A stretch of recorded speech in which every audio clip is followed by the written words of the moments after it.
Hello, Voices of Wrestling listener. Dave Ryan here. Have you ever wondered to yourself how many hidden gems are hidden away inside the last years of World Championship Wrestling?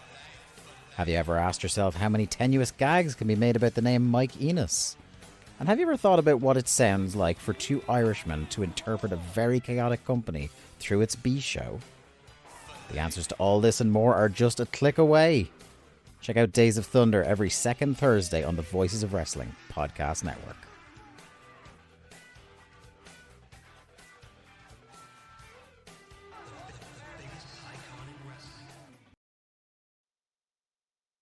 This podcast is a member of the Voices of Wrestling Podcasting Network. Visit voicesofwrestling.com to hear the rest of our great podcasts, as well as show reviews, columns, opinions, and updates across the world of wrestling.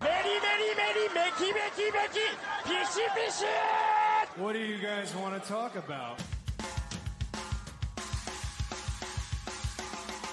You are listening to the Flagship Podcast with your hosts, Joe Lanza. You know what I want out of my wrestling? I want Bryan Danielson versus Yuji Nagata, and then a week later, Bryan Danielson versus Hechicero. Yes. Why? Because fuck you, that's why. That's what I want out of my wrestling. Rich Crage.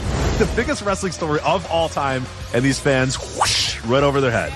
So they can go yeet, yeet, yeet, yeet, and share Samantha Irvin TikTok videos with each other. That's what we've created. Those are the fans now. And we are live on the Flagship Podcast. I am Rich. He is Joe. Heard a little bit of Joe already in the intro there. If you were listening intently, I believe you heard a burp and you screaming about something in the Reds game. So, welcome. They can hear that when they can. Yes. If you don't, I mute our output. Well, so I have to.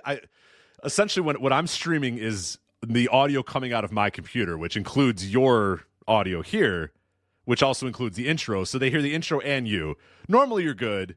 This time you burped and then went, yeah, come on. I don't even know what you said. I don't even know what it was. But I was like, oh, God.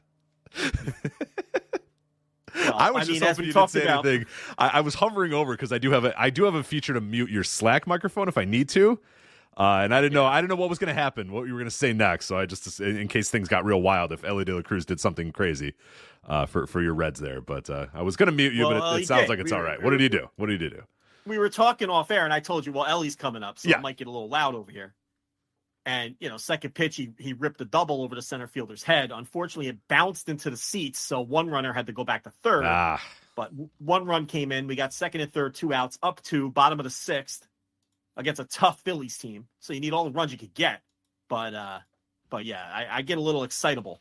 So this Ellie, let me tell you, Rich, good little player. Let me tell you, good little player. Good little player. Star is born. Isn't his on base percentage like 500? is he on base? It's not that 50% crazy. of the time. It's a lot though. It's good. It's good for a guy with that many skills. I think it's in the 420s. That's good. You'll take that right now. I mean, fuck, man. If he keeps that pace, he's going to the Hall of Fame. But we'll see. But bottom of the 6th, so we got a long way to go here on this flagship. I thought you were in the 9th the way you were reacting. Jesus Christ! Bottom of the 6th. Bottom of the 6th. Jesus Christ! All right. Well, we got plenty of Reds baseball to go here tonight. I wouldn't know what it's like to have a baseball team score. So. Luckily, I don't have to worry about that this year. But, we have a loaded show here again tonight. We are going to talk about AEW Dynasty, the fallout from it. Now, we're not going to review AEW Dynasty. We already did that behind our paywall at flagshippatreon.com. We'll talk about that a little bit later. But a little bit of the fallout, our reaction to the reactions of AEW Dynasty. We have the latest wave of releases from WWE. Now, this I think we kind of finalized it a little bit. Last week they kind of came out on Friday. And then a few more releases trickled out over the next couple days. Well, we have what I think right now is the complete list of releases, at least for this round. So we'll talk about that as well as a check-in on the September releases. So last September, they had a big batch of releases. And I thought it'd be kind of interesting to go and look at all the names that were released then and where they've gone and what they've done. Because I think a lot of times we these people get released and we know all these names. And then I feel like then people kind of out of sight, out of mind for a lot of those people. So I thought it'd be interesting to go and check back at how those September 2023 releases are doing. We also have Trick Williams has won the NXT Championship on this week's NXT Spring Break-In. So he beat Ilya Dragunov to win the title. We're going to talk about Trick's title win there. We've obviously been fans of fans of him are essentially just saying that this guy's going to get pushed. He's going to be a star. So, a lot of the conversation this week has been, is he ready? Is this the right moment to give him the title? So we'll talk all about that a little bit later. All Japan's Champion Carnival is underway. We have watched the first 3 nights. The 4th night just happened earlier today, but we did not watch that yet. But we're going to check in on the Champion Carnival. Some themes already developing, some things going on in All Japan Pro Wrestling. MLW, the world of MLW, of course, never stops. They had their War Chamber 2, Part 2, Night 2 of the War Chamber. That was on YouTube, so we'll talk a little bit about that show. We are going to start out, though, this week with the latest on the Janelle Grant lawsuit against WWE and Vince McMahon and John Laurinaitis. And, this actually changed from when we went on the air here, because some things have changed even in the last 15 to 20 minutes. But essentially what happened and the latest in the news in the story is Janelle Grant, Vince McMahon's legal team. Obviously, we know about the Janelle Grant lawsuit. So Vince McMahon's legal team issued a filing containing a memorandum where he denies the allegations levied against him by Janelle Grant, and he is seeking arbitration to settle the case. So that's what it was. So a filing from Vince McMahon's legal team seeking arbitration to settle the case, essentially. Let's not go to the courts. Let's go to arbitration and settle this case.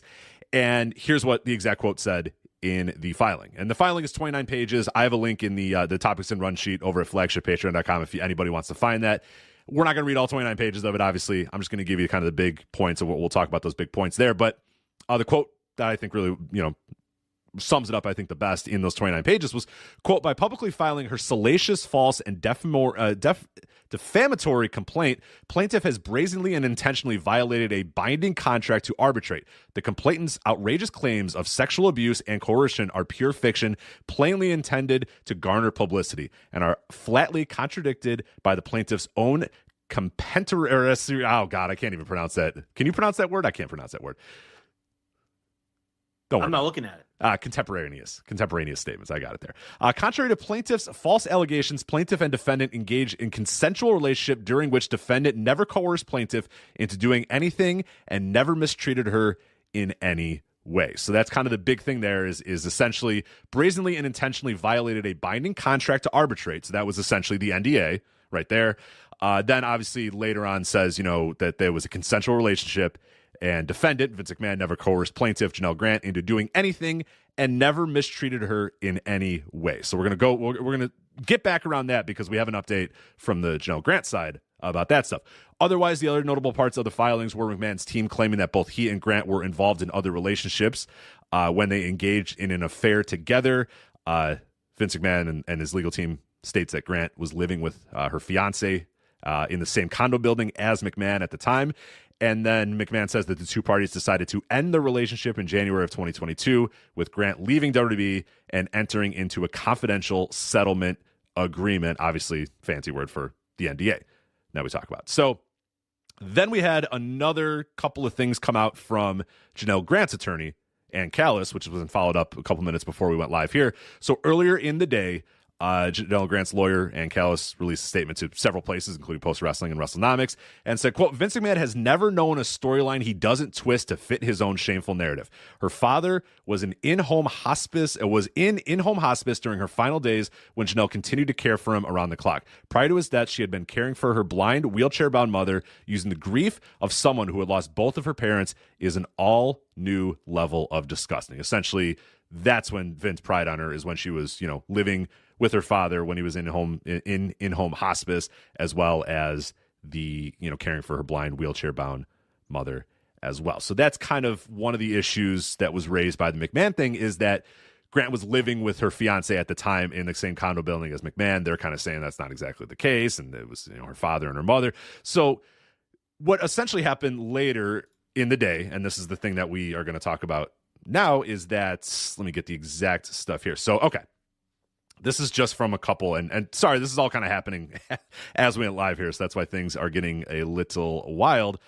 So Janelle Grant and the Ann Callis side, they have filed a motion to strike this from the record, because essentially, to Ann Callis's idea that this is essentially they're seeking arbitration for this, but it's essentially just filled with a bunch of Janelle Grant's lying. This isn't true. This is what happened. All that sort of stuff, which is not exactly what you're kind of just supposed to say. Hey, we want this thing to go to arbitration, yada yada yada.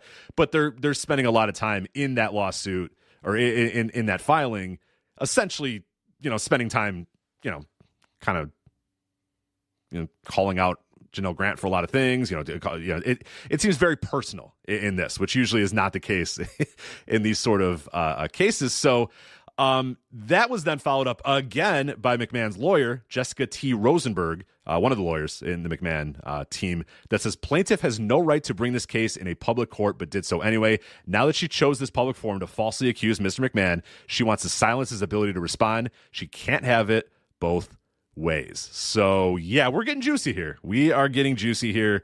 The lawyers are fighting. McMahon has filed to arbitrate this thing and settle it. Joe, what do you make of all this? What are we doing here? Well, it's what was to be expected. He had to answer it. And did WWE answer yet or no? WWE has not answered. I believe that their deadline to answer is next week, I believe. Let me find the exact date. But everybody had a deadline they had to adhere to, and I think WWE's was the latest. I want to say theirs was sometime in May that they had to. And I guess Laurinaitis already has, essentially. I guess he's got to do it again to officially state. But I think he said, I'm fine going to trial. I'll talk or whatever. Was essentially, I think there needs to be a more formal thing from him. And then WWE, I want to say, I'll get the date if I can, but sometime in May, I thought they had to respond.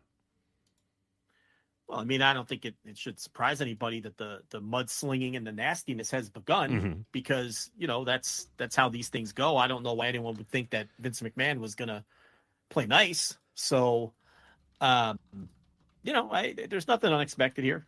And yeah, I could. Everyone also expected that they were going to seek a settlement, and that's what they did. And some of it seems very uncompelling to me. I mean, the idea that the McMahon side is claiming that they both were maintaining relationships outside of this relationship. First of all, I don't think that's news to anyone. I think we all can see that this was just a plaything for Vince McMahon. That she was essentially a sex toy for this man, and. Also, why would that be relevant anyway? I mean, I'm not a lawyer, but just from a layman, whether they were each maintaining 5 other relachieves, it doesn't why it would matter. make a difference to the facts, to what he's being accused of. So, outside of that, I hesitate really to comment on much of it because, again, I am not a lawyer, but. I wasn't surprised by any of the events of today. Yeah, so it looks like actually WWE had until June to submit their thing, and McMahon actually had until mid-May, and he decided to obviously do it now, and WWE has until June to get their end out. So I did want to read this quote too. This is from Janelle Grant's lawyers. This is their motion to strike. The quote that they had was, Plaintiff Janelle Grant respectfully requests that the court exercise its inherent power to strike the inflammatory lies made in defendant Vincent K. McMahon's memorandum of law in support of his motion to compel arbitration. Instead of using his motion in the appropriate manner to raise legal arguments concerning whether this dispute must be submitted to arbitration, McMahon instead uses the motion preliminary statement as a platform to launch vicious falsehoods attacking Janelle's moral character in a transparent attempt to harass and intimidate her into submission. McMahon's easily refuted lies have no place in this case. It was not necessary, reasonable, or responsible to use a public filing to impugn Janelle's moral character. Indeed, McMahon's desperate attempt to distract from the legal substance of the motion highlight its weaknesses and the weaknesses of his overall case. This court has inherent power to strike a party's filings. Accordingly, Janelle respectfully requests that the court exercise that power to strike the motion in its entirety and admonish McMahon and his counsel that such statements have no place in civil litigation. So there you go. Well, again, I can't speak to it. I don't know if what they're saying is something that can realistically be done or whether it's just standard procedure to kind of bite back hard on something like that. I don't know. It might be one of those scenarios where these things are, they're 90% foolproof when they're asked for, or it's the other way, or they're rarely approved. I don't know. I can't speak on it, so I'm not going to pretend to know. But none of the nastiness, as I said, comes off as a surprise to me. I didn't think that Vince McMahon, of all people, was going to Look at it from this standpoint. I mean, at this point, what does he really have to lose? He can't look any worse in the eyes of the public. He's never getting back into his company, so he's going to fight as dirty as he can get away with, and that's what he's doing. So no surprises. No. This seems. I mean, it does seem like you would hope that his legal team would say, I don't know if this is a good idea, or you shouldn't do this, but obviously they work for him, and if he says this is what I want to do, they're that's what they're hired for. Yeah, you can listen to them, you can take their advice, but ultimately, if McMahon, and this is his his playbook. So again, I'm not surprised. You're not surprised. I don't think anybody should be surprised by this. I guess the one surprise, again, like I said, would be that the legal team wouldn't say, well, I don't know, McMahon, but ultimately, if he says this is what I want to do, they have to do it. So, and here it is. It's instead of, we knew that it was going to come to this at some point, and this is, again, not a huge surprise that his team would fight back on it and fight back so harshly and to Ann Callis' point, essentially doing some of the same stuff that he was doing to manipulate her in the first place, allegedly. Yeah. One thing people should keep in mind is Vince McMahon is not going to hire doofus lawyers. I'm sure his lawyers are some of the best that money can buy and very good at what they do.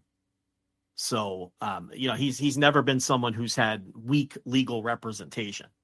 And, so from that standpoint, again, without knowing anything about how any of this works, I would think that his lawyers definitely know what they're doing.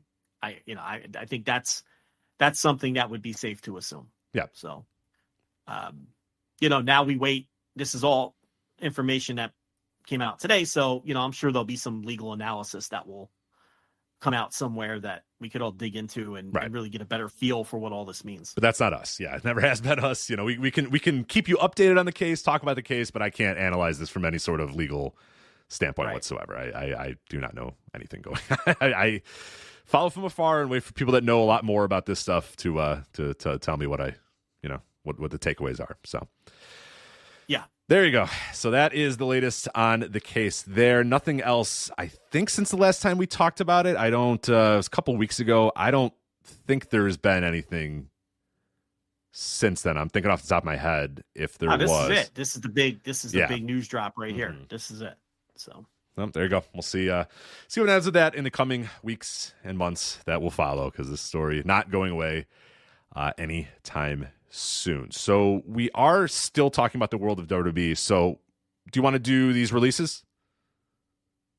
Yeah, let's get right into the releases. First, though, I want to address this, though. Something quick I want to talk about before, and then we'll bounce right into the releases. So regarding the two pieces of audio I did on the WWE PR strategies, the piece I did last week when you were gone on the Flagship proper, and then yesterday on a Flagship Plus, I did a follow-up piece of audio because honestly, I wasn't happy with the first piece of audio. I know it got almost universal praise, but I just felt like I didn't nail it the way I wanted to nail it. It didn't come out the way it was in my head. And Rich, you can probably relate to that better than some of the listeners can. Sometimes you think audio is going to come out one way in your head, and then you put the audio down. You're like, man, I just feel like I didn't nail that. So I felt like I missed a lot of key points. Happens all the time. Plus, it's infuriating. Sometimes you finish it. I've done that. I finished a solo show. I've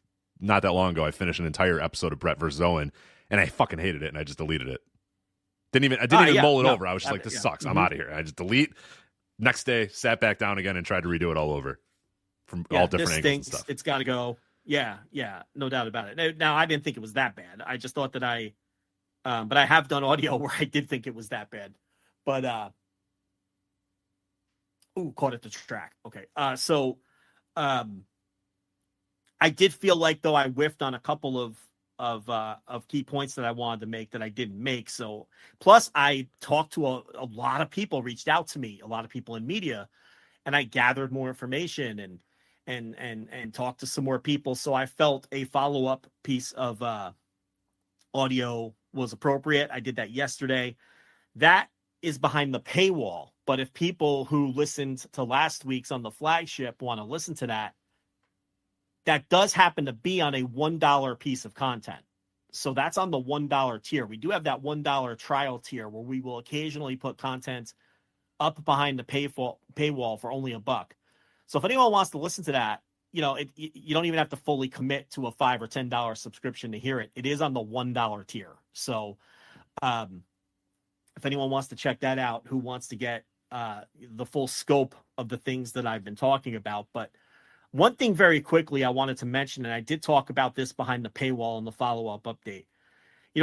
My goal here and the point of these audios, okay, was not necessarily to like drag people through the mud or stir up some giant controversy.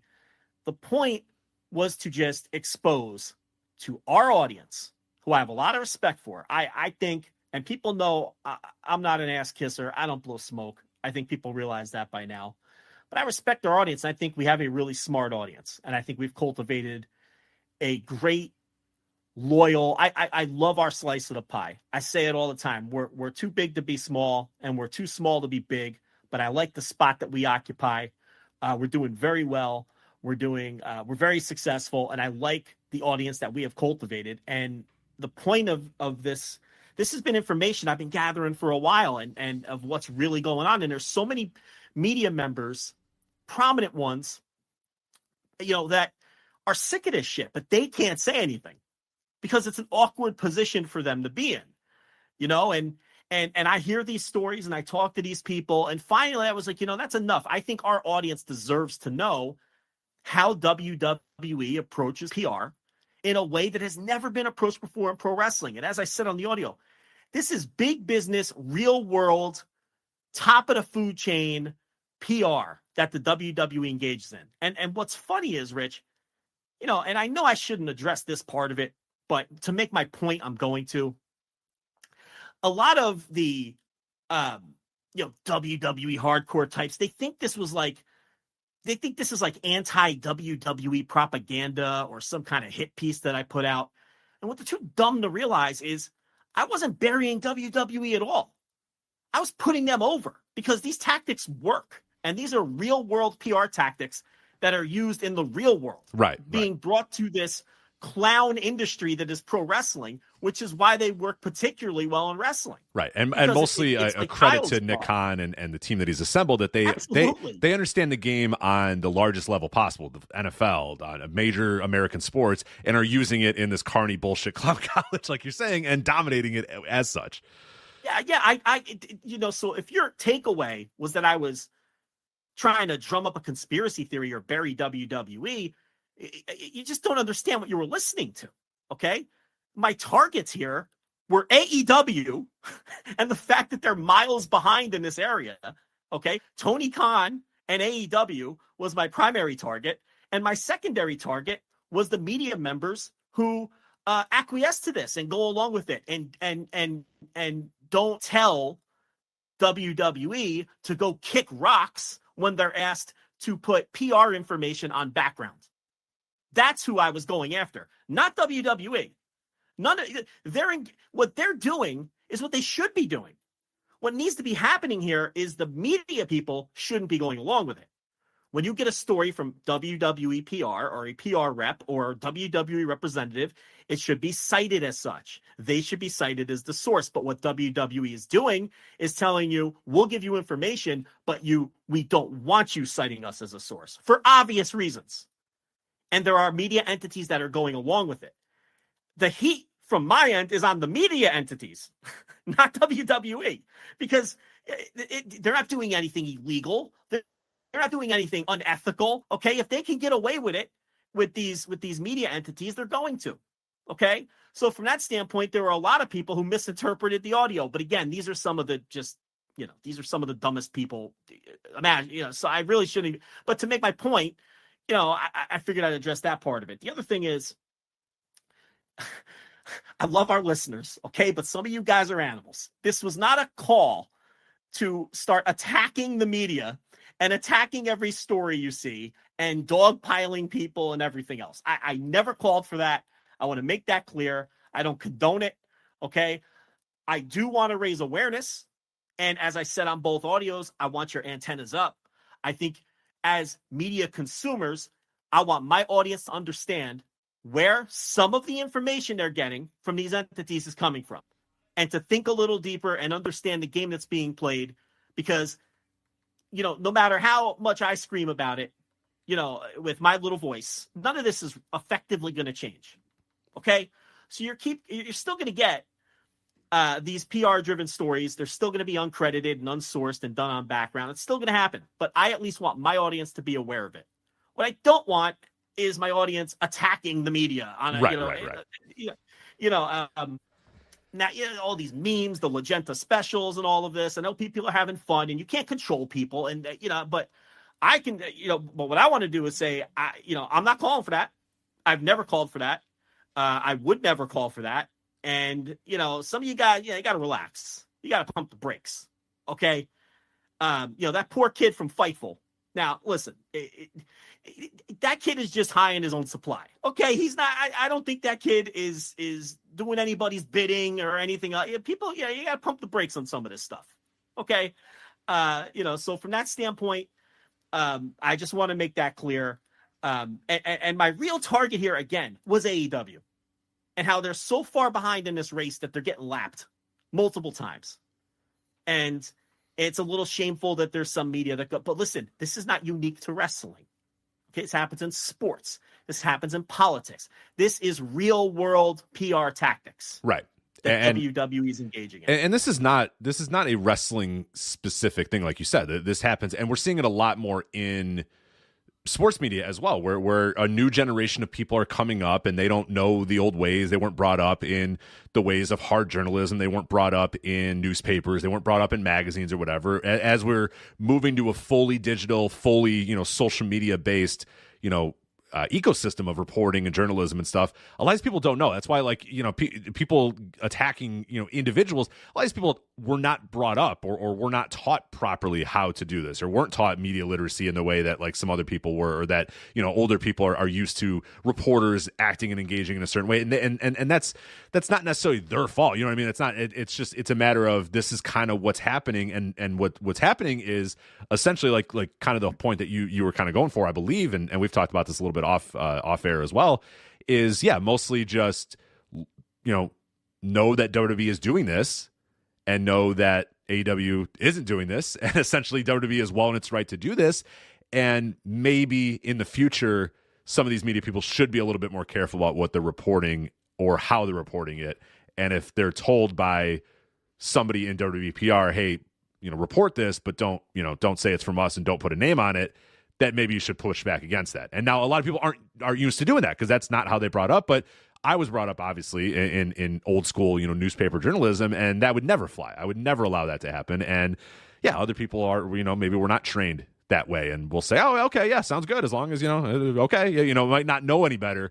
And I think that's kind of the general point. Is just know that this is kind of the landscape right now, and this is again not just wrestling. It's not just certain individuals, but this is how the modern PR game is done.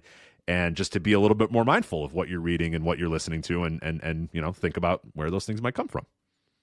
Yeah, just look at the way certain stories are worded and think of the way certain stories make certain people come across, and ask questions, and I don't think it's out of line if, and wrestling is an unsourced mess, and it always has been. I've complained about that. Yeah. Frequently. And wrestling could change this tomorrow if it wanted to, and it never wants to. So, and it never wants to. And the WWE's PR team isn't going to want to change, because it's advantageous for them to put out PR friendly stories, and it completely changes the tone of these stories. If you look at the CNBC story I talked about, where they did a quick, 90-second news hit where they had one of their reporters, when it was revealed that The Rock and John Cena were still in communication with Vince, that story a couple days ago. Yeah. And, that became a story. So they brought this reporter on, and I didn't catch his name, to discuss that story. And it was 90 seconds of this guy saying, well, my sources tell me that Vince is gone. He's gone for real. You'll never see Vince McMahon in the company again. It's for real this time. Not once did that reporter address The Rock or John Cena, or the fact that The Rock is on the TKO board and still in communication with Vince McMahon. He didn't address that part of the story at all, which really was the crux of the story. Right. That's the important part of the story. That all got swept under the rug while he just went on and on and on, distancing the company from Vince McMahon. and all he kept referring to was my sources. Now, think about this. If he would have said, according to WWE PR sources, or according to a WWE spokesman. Right. I spoke to WWE and they said blank. And then said all of the same things that he said. You would have a total different, if you're smart, you'd have a total different interpretation of everything he said. Right. WWE, Vince McMahon is gone. According to my sources, is different than WWE tells me Vince McMahon is gone. It's a couple different words. That's the big Those are difference. big words, though. Big difference. But when the WWE PR team gives you information on the condition of you have to leave us on background, you cannot cite us as a source, right? Then you couch these stories in a way where the public doesn't know that you're getting them directly from WWE. And obviously WWE PR, their job is to protect WWE. They're not going to give people stories that ever make WWE come off in a negative light. So that's a good example of the kind of thing I'm talking about, and the kind of thing that I think our audience should be wary of when they see stories. The idea here isn't to be attack dogs and go after every reporter and go after every story, because it isn't every reporter and it isn't every story. Okay, that's preposterous. Okay, but it does happen, and there are like the story I talked about on the second piece of audio with the kinder, gentler WWE releases, right? Which will be a nice transition into our next topic. That's the kind of story where you really need to raise your eyebrow. You have to say to yourself, you have to do the Windhorst fingers and say to yourself, now, why would someone report that? And why would they report it unsourced? You just have to add, and I don't think it's out of line for someone, especially if you're a paying customer of PW Insider who reported that story, to say to Mike Johnson, hey, what's your sourcing on this? Right. Well, the sourcing had to be, it either had to be Jinder Mahal or somebody that's still in the company. Because there's only one guy that would know the difference between being fired under the old regime and under the new regime, and that's Jinder Mahal. So you either spoke to Jinder Mahal or you spoke to somebody internally in WWE, and that's a big difference. That's a big difference. Because somebody internally in WWE might tell you, yeah, no, they were great. Yeah, what the fuck do they know? They're not the ones that got fired. You know what I mean? Yeah. So, and if you did speak to Jinder Mahal, great. Source him, cite him. Say, okay. Per Jinder Mahal, somebody who was fired under both regimes, this firing he felt was more, yada yada, whatever you want to say from there. But that's a big difference. If per WWE, these releases are more kinder and friendlier, is big difference than the releases are more kinder and friendlier according to Jinder Mahal, who has been fired under both regimes. Is the only person who would know. Yeah. So if it came from Jinder Mahal, great. If it came from one of the other releases, it's useless information because they wouldn't be privy to how the previous regime released people, because they only released once that was under this regime. And if it came from the company and we were told that, we can all take that news story and throw it in the trash where it belongs. We could take it for what it's worth, which is almost nothing. Take a look at that Mike Johnson report, and then at the end of it, say, according to a PR spokesperson, right, or according to a WWE spokesperson. Now you're looking at that story in a completely different light, right? But the sourcing is very vague. So that's all. And the thing about it is, real quickly too. One other quick point. Oh, go ahead. Once he reports it that way, it's because then what happens? What do the aggregators then do? Just copy what does every headline say? Every headline WWE says releases kinder and friendly. WWE releases kinder and gentler. Phrase. However they choose to phrase it. WWE releases are however whatever Cage Side had, all the aggregating stuff, and then see that's how the game is played, because WWE knows that all these aggregation sites are going to pick it up, and now look once again. Just like they're pushing on TV, this new era, and this is more propaganda to prop up their new era. And again, they're not the ones at fault here. That is PR's job. Right. It's to gas up the company they work for. It's to gas up the company they work for and protect the company they work for. So again, I'm not knocking the company, and I'm not knocking. I think they have very obviously, a tremendous PR department. He's put together a dream team. And they're executing. Okay, the onus is on the media to not play along with this stuff. And again, do I know for sure? I should say this: do I know for sure Mike Johnson got the story from WWE PR? I don't. But I'm saying that's a story that looks a little suspicious. And I think someone should ask him, did you get that information from Jinder Mahal? And see, especially if you're a customer of Mike Johnson and you're paying him money for information. I would think if I was paying someone money, I would want to know whether that piece of information came from Jinder Mahal, the only person who could know, or whether it came from internally from WWE. So ask them. Yeah.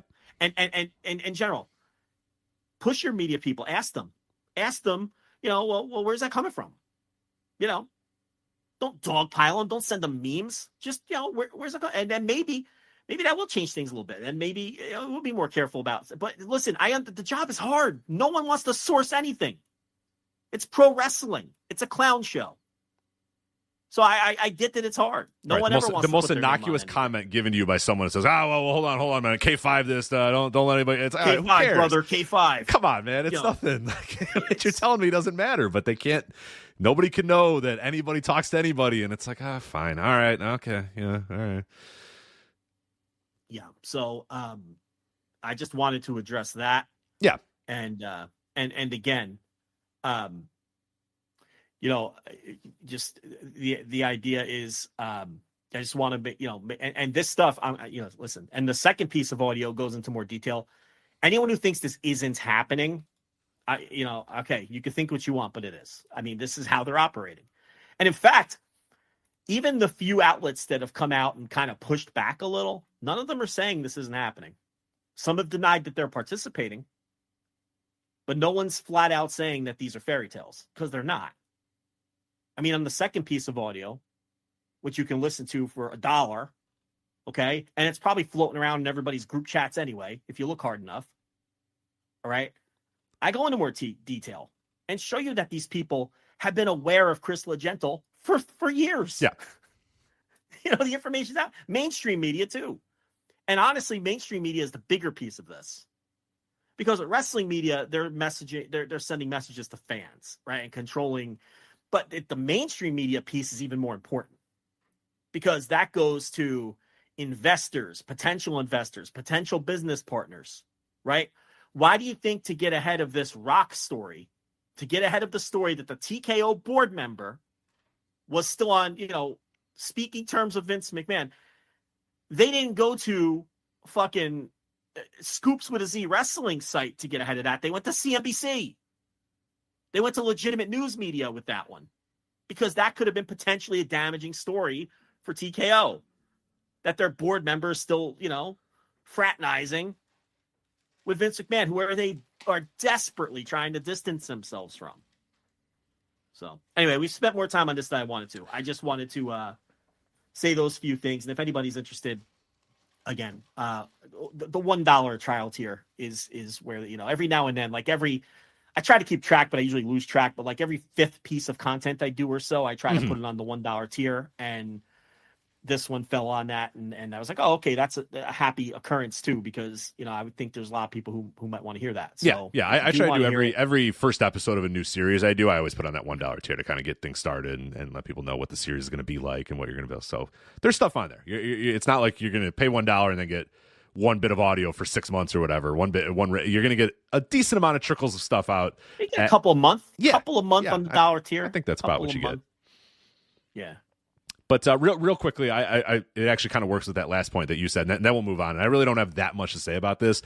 Just something that's always kind of bothered me about the way that aggregation is done, and this is, again, not only wrestling, this is sports, this is everything too, is it's one of my there's a lot of reasons why I don't love aggregation, but one of the things I hate the most is that everything is presented as fact. Whatever they're aggregating is presented as, without any context or sourcing or any of that sort of stuff, is repeated as fact. So instead of pushing back, or instead of the headline being any different, or it is just like you said, it is WWE releases friendlier and kinder. And I've always disliked that no matter what is being aggregated, it's being treated as if it's valid or fact or whatever, even if it's just somebody saying something stupid.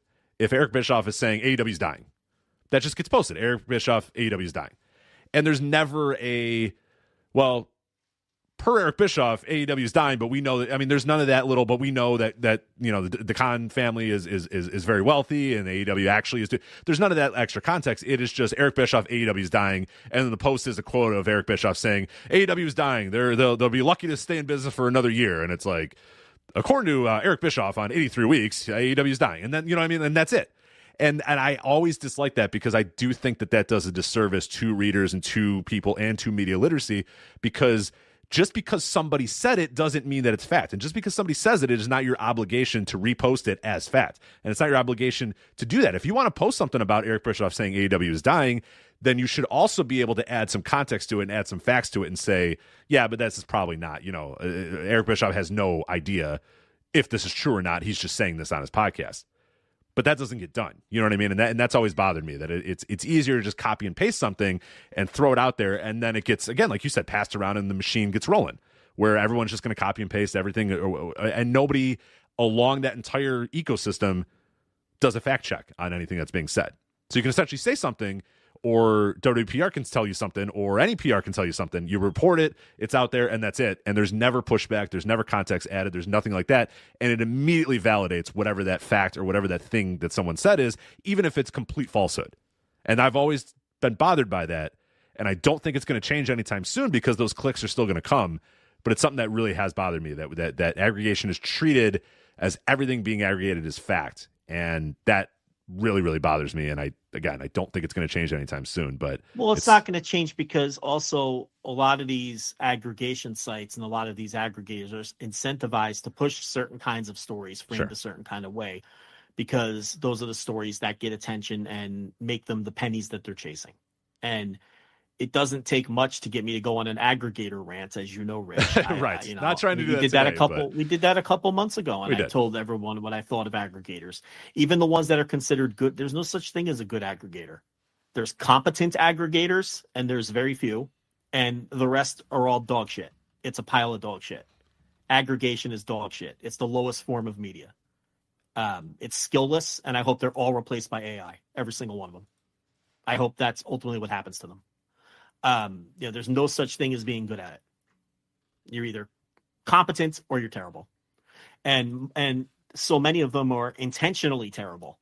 That's what we're talking about here, where it's a game, and it's, you're fooling algorithms, you're fooling readers, you're attempting to trick people, you're being disingenuous, you're being disingenuous, you don't care. It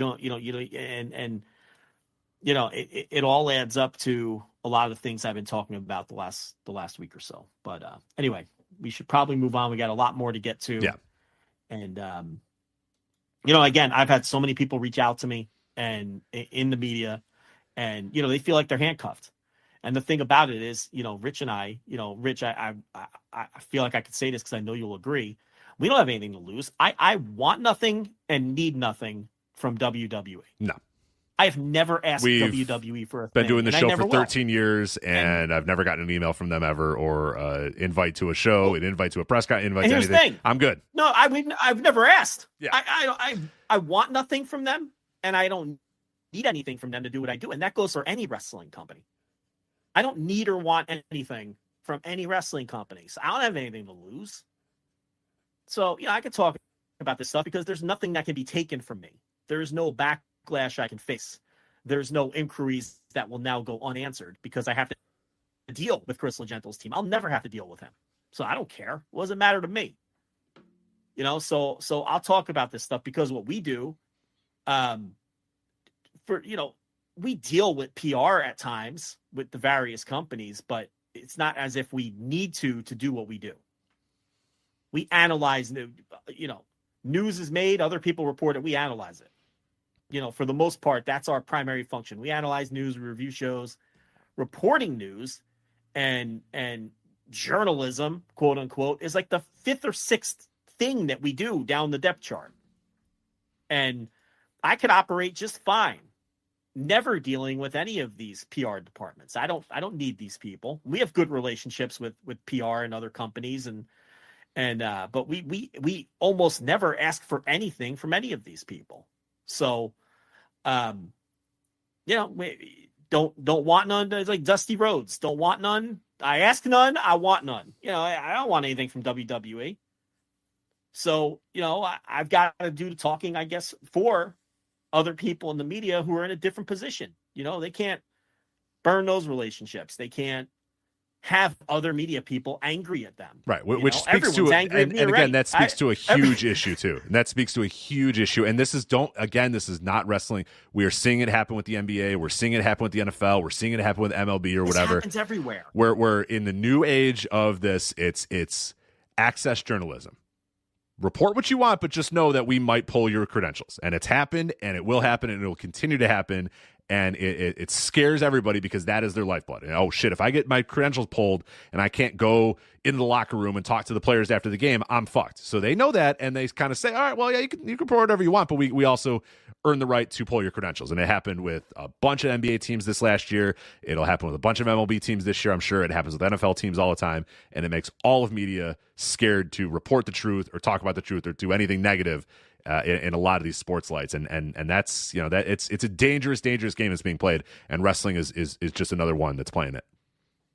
And it's that, but it's also in the case of some of the wrestling sites losing that access to the flow of information. It's and also, and I swear to God, I'm not trying to be a wise guy. Okay. And again, I'm not trying to paint with a broad brush, but a pretty broad brush, but not the broadest brush. But when it comes to wrestling, it's a cavalcade of amateurs who mark out for having connections to some of the wrestling companies. I mean, let's be honest. Let's tell it like it is. That's what it is too. And they don't want to lose those connections because it allows them to play reporter, because 98% of these people are amateurs who aren't doing this full time. And in a lot of cases aren't even being paid. And it makes them feel good that they have these relationships with the wrestling promotions and that they get press credentials, and it makes them feel important and feel special and feel like, God, I'm a real reporter, and there's a lot of that too, in the case of wrestling specifically, unlike a lot of these other industries where there are, where amateurs can't get in because there's a full arsenal of professionals and no one pays attention to the amateurs. But in wrestling, unfortunately, because no one takes it seriously, there's only a small handful of professionals. Everybody else is an amateur, and it's amateur hour. And that's why when you have a professional real world PR team involved, they eat everybody's lunch. And I don't even think a lot of these media entities are being nefarious. A lot of them don't even realize what's happening and what's being done to them.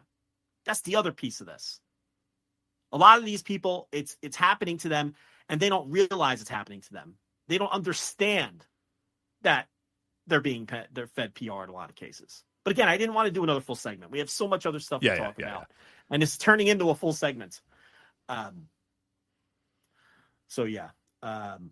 Well, speaking of the gentle and friendly, we have an easy in here. Speaking of the gentle and friendly releases, here is just a week after their record-breaking weekend of business, they released a bunch of wrestlers, but did so much more friendly than usual. So hey, that's pretty good. So the names that we have, the final list here of the releases so far, and there might be more coming after this: Jinder Mahal, Zion Quinn, Xia Li, Veer, Sangha, Cameron Grimes, and Von Wagner. Now, I'm going to kind of put a group of these three together because I think there's some interesting names that were released here and in conjunction with each other.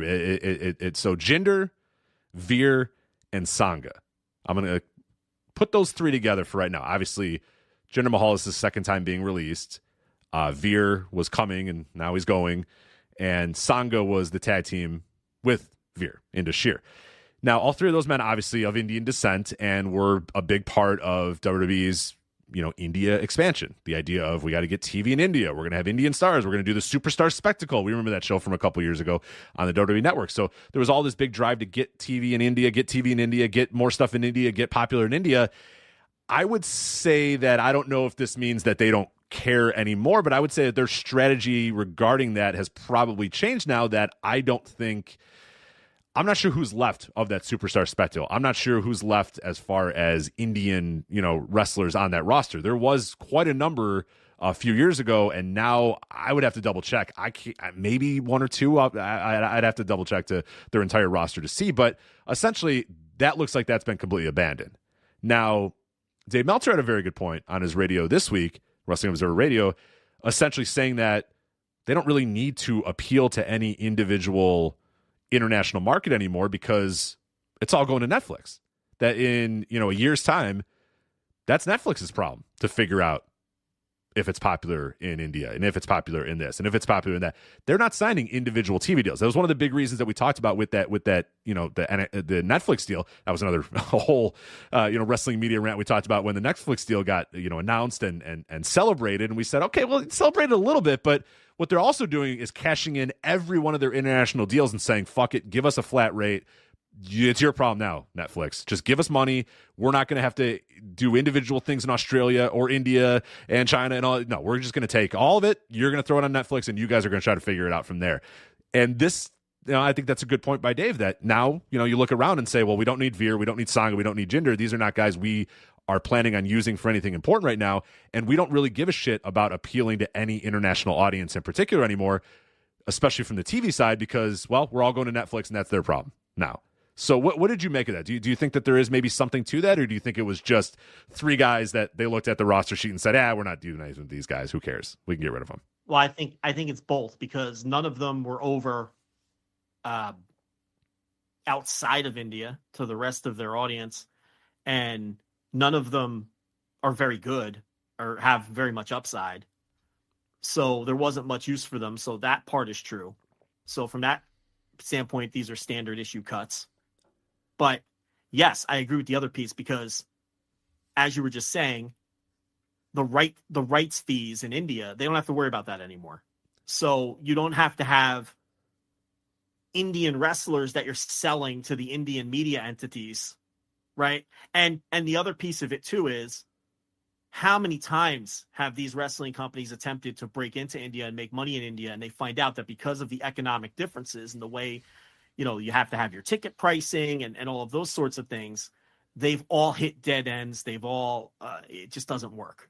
WWE scaled back that one tour built around Jinder Mahal a few years ago when they made him world champion for that reason, to go tour India. They had to scale it back to 2 shows because it's just the tickets weren't selling, and there's just no money to be made from that standpoint. Media rights, yes. But now, again, like you just said, that's not their problem anymore. They've sold that to someone else, and they've outsourced it, and it's someone else's job to try to capture all of these markets now, not them. So from WWE's standpoint, why do we need these Indian wrestlers to appeal to the Indian market when they don't add any other value to us other than the fact that we've been using them as part of our plan to sell media? It's not necessary anymore, and we don't see any upside in them, right? I think if they saw upside in any of these people, they'd keep them around. But so that's why I say I think it's both things. I think it's both a business decision and a wrestling decision when it comes to this group of Indian wrestlers. Yeah, they had 2 knocks. And really, you could say the same thing about. Go ahead. I'm sorry. Oh, I was going to say they had both knocks against them. The fact that they're not very good, right? We're not really using them, and we're not appealing to India anymore. Okay, boom, boom, boom. You 3 are gone. It's both. I think it's both. And I think the same could apply to the Chinese wrestlers that they released as well.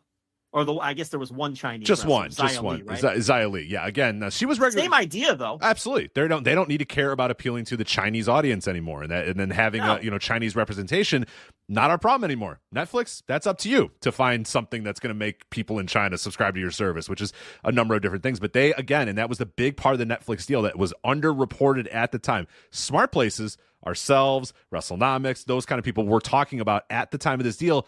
Yes, that money is big. That big number figure that was getting passed around was very big, but you got to look at everything that they gave to Netflix. And they said, every one of our TV deals across the world, boom, it's all yours now. Just, it's you. We're getting rid of all that shit. We're not going to be on TV anywhere.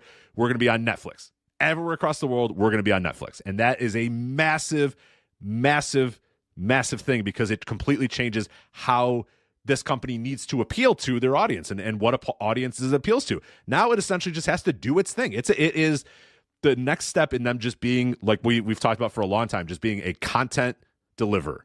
That's all they do. They deliver content to Netflix now. They are a wrestling company that delivers content to Netflix. And now obviously they're going to have live events, and this year in particular they're doing live events in a bunch of different countries and stuff like that. That's still going to be important. But what this tells me is India and China, they're not chasing that ghost anymore. And that's a lot of people have been chasing India and China for years and years and years and years and years about look at that population. At some point, we got to tap into this population, and wrestling and a lot of sports have tried. The NBA was able to get a little bit of movement in China. Wrestling has tried for a very long time to get movement in China and India, and it just never, ever gets, it never gets rolling. And I think this is finally WWE just throwing in the towel and saying, you know what?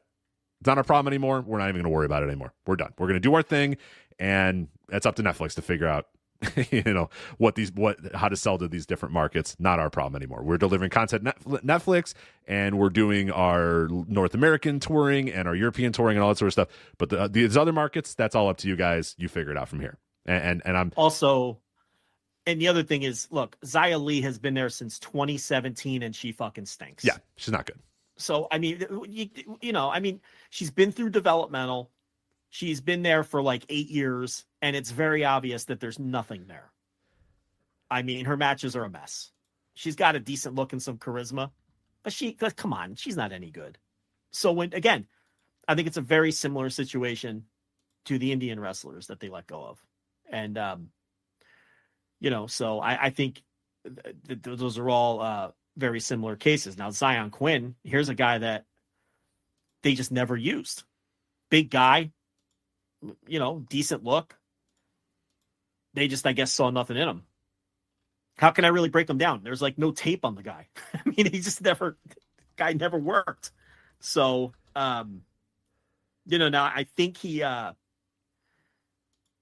isn't he partnered up with somebody from AEW? So there'd be a Harley Cameron. Oh, I see. Okay, I didn't know that. Okay, there you go. Because he's Australian. Married. He is Australian. I know that, but I didn't know they were an item. There you go. They're either married or boyfriend, girlfriend, or partnered, I guess is the new term everybody loves to use. Going steady. But, they're going steady. They're going steady. I like going steady. Yeah, absolutely. He's taking her to the sock hop. Right. That's what. And then they're going to get a malt afterwards. Get a malt, yeah, at the drive-in. At the drive-in after, yeah. So now look, another guy. He's been there since 2018. He's been in the system since 2018. But look, if Tony Khan takes a look at a guy like that and says, "Wow, he looks like a hoss. He's a big guy. He's got some charisma. Maybe we give him a shot on ROH or something." And his wife already worked, or his partner already works there. So I don't know what the guy wants to do. But it was very clear that WWE was never going to do anything with this guy. He wrestled 11 matches last year, and he wrestled, I think, under 5 matches in 2024. He's been in the company like 7 years, and he's still working Level Up. That tells you what they think of him. Because Level Up is truly beginner shit. Have you gotten around to watching Level Up? I watch it every so often, yeah, and it's like baby's first wrestling show. Like it feels like you're watching a wrestling school, like academy show, where it's like drop down, toe hold, bounce the ropes. Like it's very, very, very basic stuff, very basic. And from that's that what it's standpoint, for. It's interesting. It's an interesting show to watch sometimes. Like I can't sit through it every week. What am I, Joe Gagney? But every now and then, it's an interesting watch, especially if there's any prospects that you in particular have your eye on that you want to take a look at, and they're on that week. It's a half hour long, and it's truly the basics. It's honestly a lot of what NXT proper should be for a lot of those people who still can't run the ropes or do the basics. But yeah, so I guess that's the story with him. Von Wagner. Now, I kind of took a liking to Von Wagner. First, it was ironic, and then my ironic enjoyment of Von Wagner turned into, I think I kind of like this guy. I like the cut of his jib. I like Von Wagner. I came out of the closet as a Von Wagner fan. Good for you. I had to admit it to myself and it could be. Thank you, Rich. Thank you. But I could see why he got a chance, and I could also see why they've thrown in the towel. Let me just say that. I don't think it's unfair that they got rid of the guy. I mean, do I think that there was big time upside with Von Wagner? I don't. Do I think he could have been, a body on the main roster?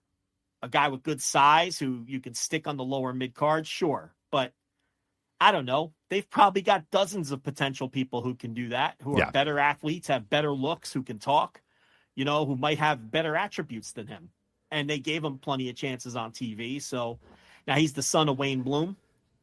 So I don't know if that means that Von Wagner wants to keep trying this because he's got the wrestling in his blood and he wants to keep giving a go of it.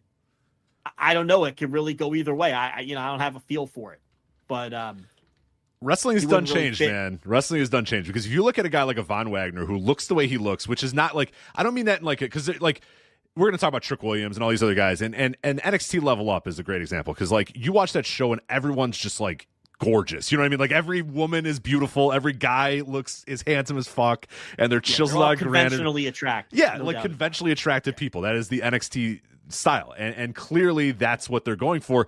And then you have a guy like Wayne Bloom who is not conventionally attractive in the nicest way. Cal Bloom, not Wayne Bloom. Wayne Bloom was a decent looking guy, I guess. Wayne Bloom, come on now. Yeah. The tall, strapping Beverly brother. He is. He's a strapping fella, but Calvin Bloom, he slayed some puss in his day. Don't think he didn't. Oh yeah, he did. But Calvin Bloom, former Von Wagner, or whatever, he's not. But with that said, in any other era of wrestling, you get a 6'5" guy that is 250, 260, the son of a worker that looks real like he athlete. Looks like fuck. Real athlete on top of it. Right. Like a legitimate, like that is a guy that any other era of wrestling is probably going to find something to do with this guy, push him beyond where he needs to be pushed, even if the skill doesn't really quite work. But now we're in this weird position in especially in that company where a big, ugly guy who can, throw some big kicks is worthless to them. And instead they would rather have, insert whatever, conventionally attractive college athlete that can do roughly the same thing as him in that spot. It's just a very different business. I don't know if I would kick the tires on Cal Bloom. Probably. I mean, shit, a 6'5" ugly who could throw some big kicks. Like I kind of like that. I think I could do something, but he's an interesting one that I think it speaks to how different that company is than it has been at any other point in its history, and how different wrestling is than it's been at any point in this history. Not that he's I don't think he's very good, but he has the conventional look of like what would be pushed for in pretty much any other era of wrestling. It's just, does he actually have the chops? Who knows? Well, who's salivating over this guy, Jim Ross. This is the Jim Ross. Yeah, exactly. Talk about his college credentials. Talk about playing basketball in Odessa, Minnesota, or whatever. Then he's going to talk about Wayne the Train Bloom and Minnesota Wrecking Crew 2 and fucking Destruction Crew. And because where did he play? Spot. Where did he play football? I don't remember. I know he's from Odessa because that's where a lot of those dudes are from. He played football. No. OCO. Oh, OCO. That's right. That's right. OCO, Minnesota. You're thinking of Odessa, Texas. Yes. Sorry.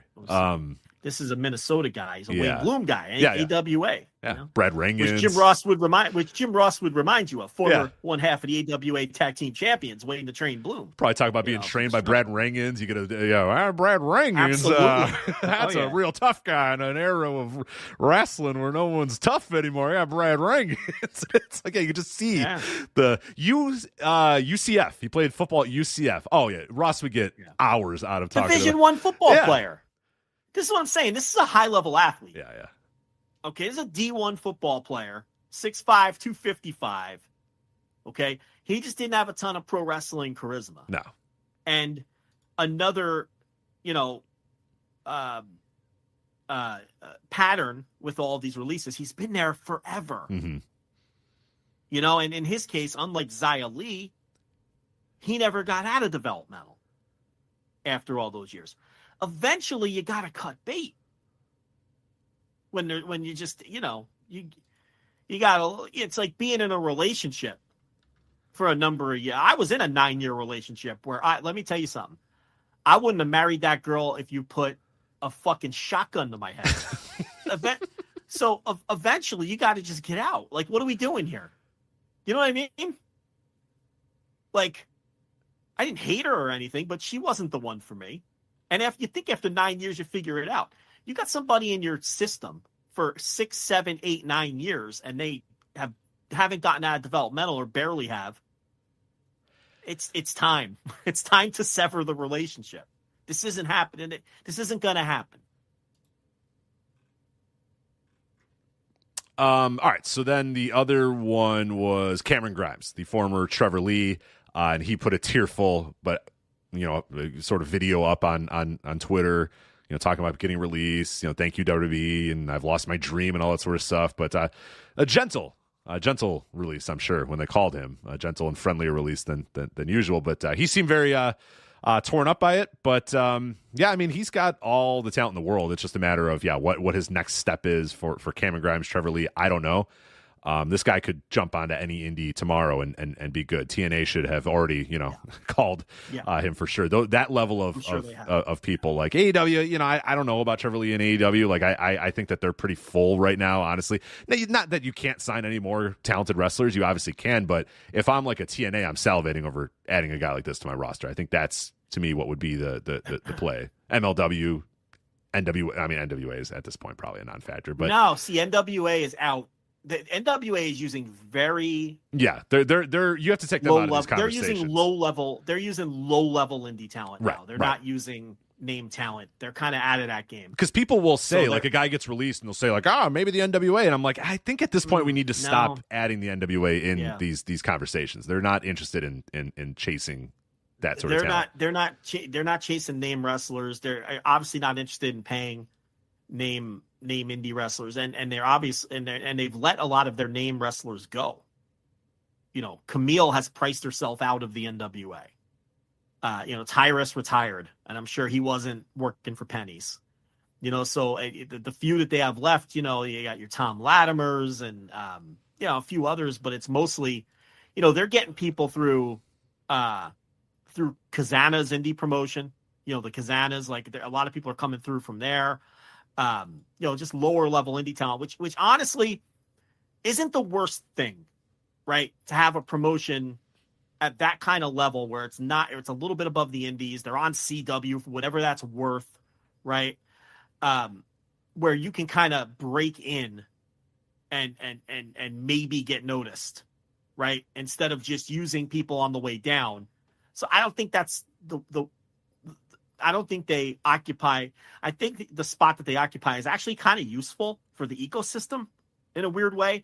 Instead of just competing for the same names as MLW does, right? It's kind of like they're trying to cultivate and make their own stars, right? Look at it this way: would Camille be a thing if it wasn't for the NWA? No, of course not. Where the fuck did she come from?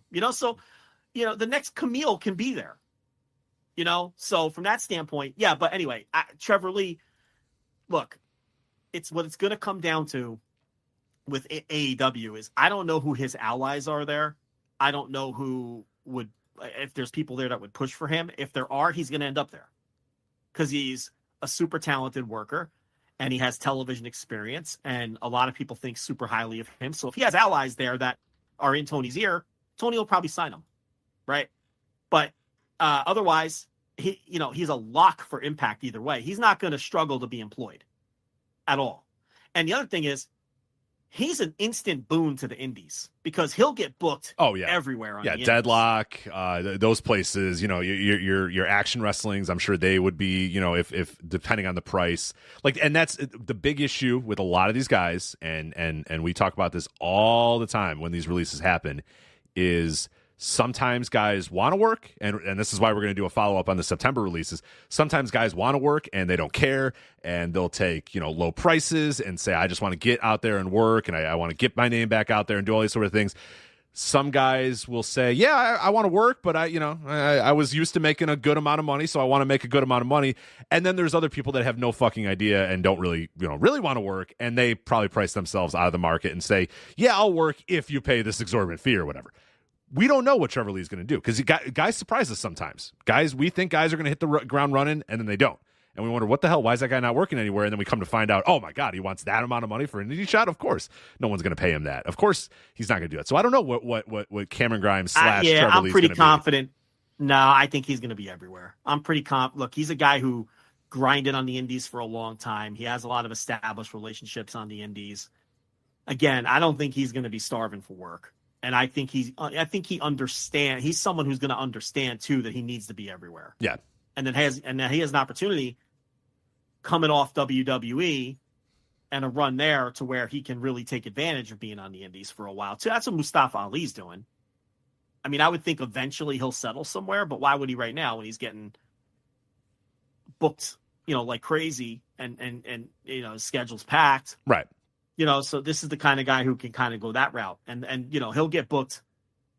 He's an instant boon to the indie scene, even if he doesn't, immediately settle with one of the bigger companies after the 90 days is up. So I thought it would be an interesting exercise to look at the September 2023 releases. You mentioned Mustafa Ali. A bunch of people got released in September 2023. That's when they announced that they were, SmackDown was moving to here and Raw was doing. They were announcing a lot of their TV deals at this time. I think the SmackDown deal came, and then they immediately went and released a bunch of people as per usual. A very shiny, nice press release about something happening, and then all of a sudden, boom! Here's a bunch of releases to kind of, throw in the background. There, but I thought it'd be interesting to look at where these people have been since then, because like I said, a lot of times we see the big list of releases, we talk about them, and then we go okay, and then we just kind of wash our hands of a lot of these people, and many of these people don't pop up ever again, don't wrestle ever again. And I thought it'd be interesting, and maybe we'll try to do this in the future. Is every time there's a new release, go back and look at the previous release, window and see what happened to a lot of those people. So September 2023, the releases were, and I'm going to try to combine some of these people to make it a little bit easier. So you had Mustafa Ali and Dolph Ziggler. Now, obviously, these two are all over the place, working across the world, TNA, New Japan, Puerto Rico, all over. These guys are working everywhere. Mustafa Ali hit the ground running in France. Dolph Ziggler hit the ground running in Puerto Rico, and then these guys are everywhere. Dolph Ziggler is going to be on Triple Mania in a couple of days. Do you know that? You probably don't. Cubs fan, Lucha Blog at voicesofwrestling.com has a preview. There's a fake Triple Mania this weekend. He does not put it over. Dolph Ziggler and Alberto Del Rio is your main event. So just so you know, that's what's happening. Or Nick Nemeth. Sorry, I keep calling him Dolph Ziggler. Nick Nemeth and Alberto Del Rio as your main event of Triple Mania. Monterrey, I believe, is this one. But these guys, I haven't loved all their work, but these guys hit the ground running and are working all over the world. Yeah, Mustafa Ali is literally everywhere. Every indie, New Japan, Impact. He was all over WrestleMania weekend. Nick Nemeth, same thing. He worked Puerto Rico. He went, was one of the first places he worked. He worked, obviously, he's a title holder in New Japan. He's worked Bloodsport, and now he's going to AAA. So these are professional wrestlers plying their trade and doing professional wrestling all over the world. And they're both talented enough to where they're going to be able to do that until they decide they don't want to anymore. So I think that's very easy to discuss how things have gone for them since they were released. Shelton Benjamin, he's an interesting one. He worked a shot in Puerto Rico in March 2024, did a shot in Australia. There's this company in Australia that booked like almost all of these people, and I don't know why they did this, but so he did a shot in Australia in April, and other than that, nothing. So there was rumors of interest from AEW, but nothing has come of it for Shelton Benjamin. So he's still, sitting at home waiting for I don't know, another WWE call maybe. Look, he's not a guy, previous time, in between previous runs, he would be a New Japan guy, right? And then, he had the Noah run when Suzuki Gun got sent off to Noah when New Japan briefly had the ownership stake in Noah. But Shelton's not really a guy who's going to go grind on the indies, and then, he had the ROH run during one of the, in between a couple of his WWE runs as well. If it's not a higher profile place like that, he's not, you get the sense that he's not going to be bothered, and he's made a lot of money in his career. And he's got to be almost 50 years old. He's been in and out of WWE for the better part of 20 years. He's been in and out of New Japan for the better part of 20 years. So he's made a lot of money, and he might be one of these guys who's like, look, I'm not going to grind it out on the weekends, even for, X amount of money per shot, when I've got money in the bank and I'm good financially. I could just hang out, and preserve the bumps that are left in my body in case WWE calls me for the fourth or fifth time, or, AEW calls me. I'm sure that Impact has called. He's never been an Impact to my right. He's never been an Impact. And no, like a real run. Think so. Yeah, I don't think so. Now that you mention it, I don't think he's ever. Yeah, I'm trying to think if in between any of these runs he ever did, but you're right. I don't think he ever did. I'm telling you, this is a guy who he has a very short list of places he's willing to work, and he works them. He does indies here or there, during his time away from WWE, but he's not a guy who's a big time indie grinder. He's probably a guy who, like that Australia booking, when the money's too good to turn away, he'll probably do it. Right. And he gets a free vacation to, Melbourne or whatever. And he's like, yeah, sure. Right. But he's not going to come into just name any indie. He's not going to come into he's not going to LaSalle, Illinois for Dreamwave. Yeah. He's not coming into LaSalle to grind on at Dreamwave wrestling. On a brother rate. I mean, that's not going to happen. Biss is not going to talk this guy into coming into Inspire on the brother rate. You should try, though. Biss should try. Biss should try, though. Look, Biss, I know you're slick, but you're not that slick, okay? Shelton's a tough customer, okay? So he's probably sitting around waiting for a call from, one of the big companies. I'm sure he'd go back to New Japan, okay, if Gato made the call. I'm sure he'd go to AEW, and I'm sure he'd go back to WWE. Outside of that, the fact that he never even popped up in TNA/Impact for more than like a random shot. Now, if that, I looked it up. I got one time only, and it barely counts. It was a Global Force Wrestling one night only tournament. Oh, that doesn't count. Yeah, that's count. Not now. It was him and Jared Kratos. So that he's never worked TNA ever. He's never worked TNA, and that tells you, what does that tell you, Rich? He doesn't want to work TNA. He's probably one of these guys who sees TNA as beneath him, and he just isn't going to do it. Now, if he's sitting home for a year and he's tired of that savings account dropping a fourth or fifth number every few months, you know what I mean? And he's like, then maybe. But he strikes me as a guy who it's big time or it's not worth his time, Especially at this age. Yeah, I don't think he's... Especially at that age. Yeah. The days of him, he went to Ring of Honor at a time when, Ring of Honor was on the come up a lot of ways, and he was kind of... But, yeah. It does the HD net era, and it was full-time work. Right, know? Big difference. Or close to full-time work, and it was, so, maybe he felt like it was... the money was right, and it was also maybe creatively fulfilling. That's also over a decade ago. He probably didn't give a shit about any of that stuff anymore. Probably didn't give a shit about having good matches or being I don't know the guy, but the fact that he's never been in TNA tells me he doesn't want to be in TNA. Right. So I wouldn't really expect. Now, with that said, he'll probably pop up at the next taping. He's and right make now. Us look like idiots. Tomorrow he's going to debut. But you think that Garrett Kidney would be tipping us off here? If that's the case, I'll check the DMs. But, I'll check the DMs and see if Garrett gets at us. But we'll see what happens there. Emma worked a show in Australia in April, but nothing else. So she's obviously married to Riddick Moss, and I think they just travel the world and do stuff like that. So I think she's another one that I think, unless WWE calls, I think she's good. Nah, she's done, because she is another one who she kind of stinks. What's the value in her? Nothing. And the further removed from WWE she is, that's all the value that she has. Is, who remembers Emma dancing to the fucking bubbles at this point? Right. I mean, yeah, there are probably adults listening to this show that were what? How long ago was children. that? Literal. That was 10 years ago, right? That was 2014. Yeah. Little children. You could have been like 14, and you now are out of college with a full-time job. You're 10, and you're 20 now. You know what I mean? Like, you were 10 years old when Emma was dancing to bubbles. It's like, that's a long time ago. Yeah. So, that's not happening. Elias, he sprung up on a Wrestling Revolver show in February, as well as a Pennsylvania Indie IWC. In March, he did a shot for Black Label Pro, and in April, for Maryland-based MCW. But other than that, that's all for him. So just a couple of matches here and there, but nothing big. Yeah, just based on his schedule, it feels like he might be in the real world now, and he's doing the Weekend Warrior thing because he likes it. Isn't that kind of what it feels like? Yeah, for sure. Because he's not like everywhere. He didn't spend all week in Philly during WrestleMania weekend. I don't even think he was there.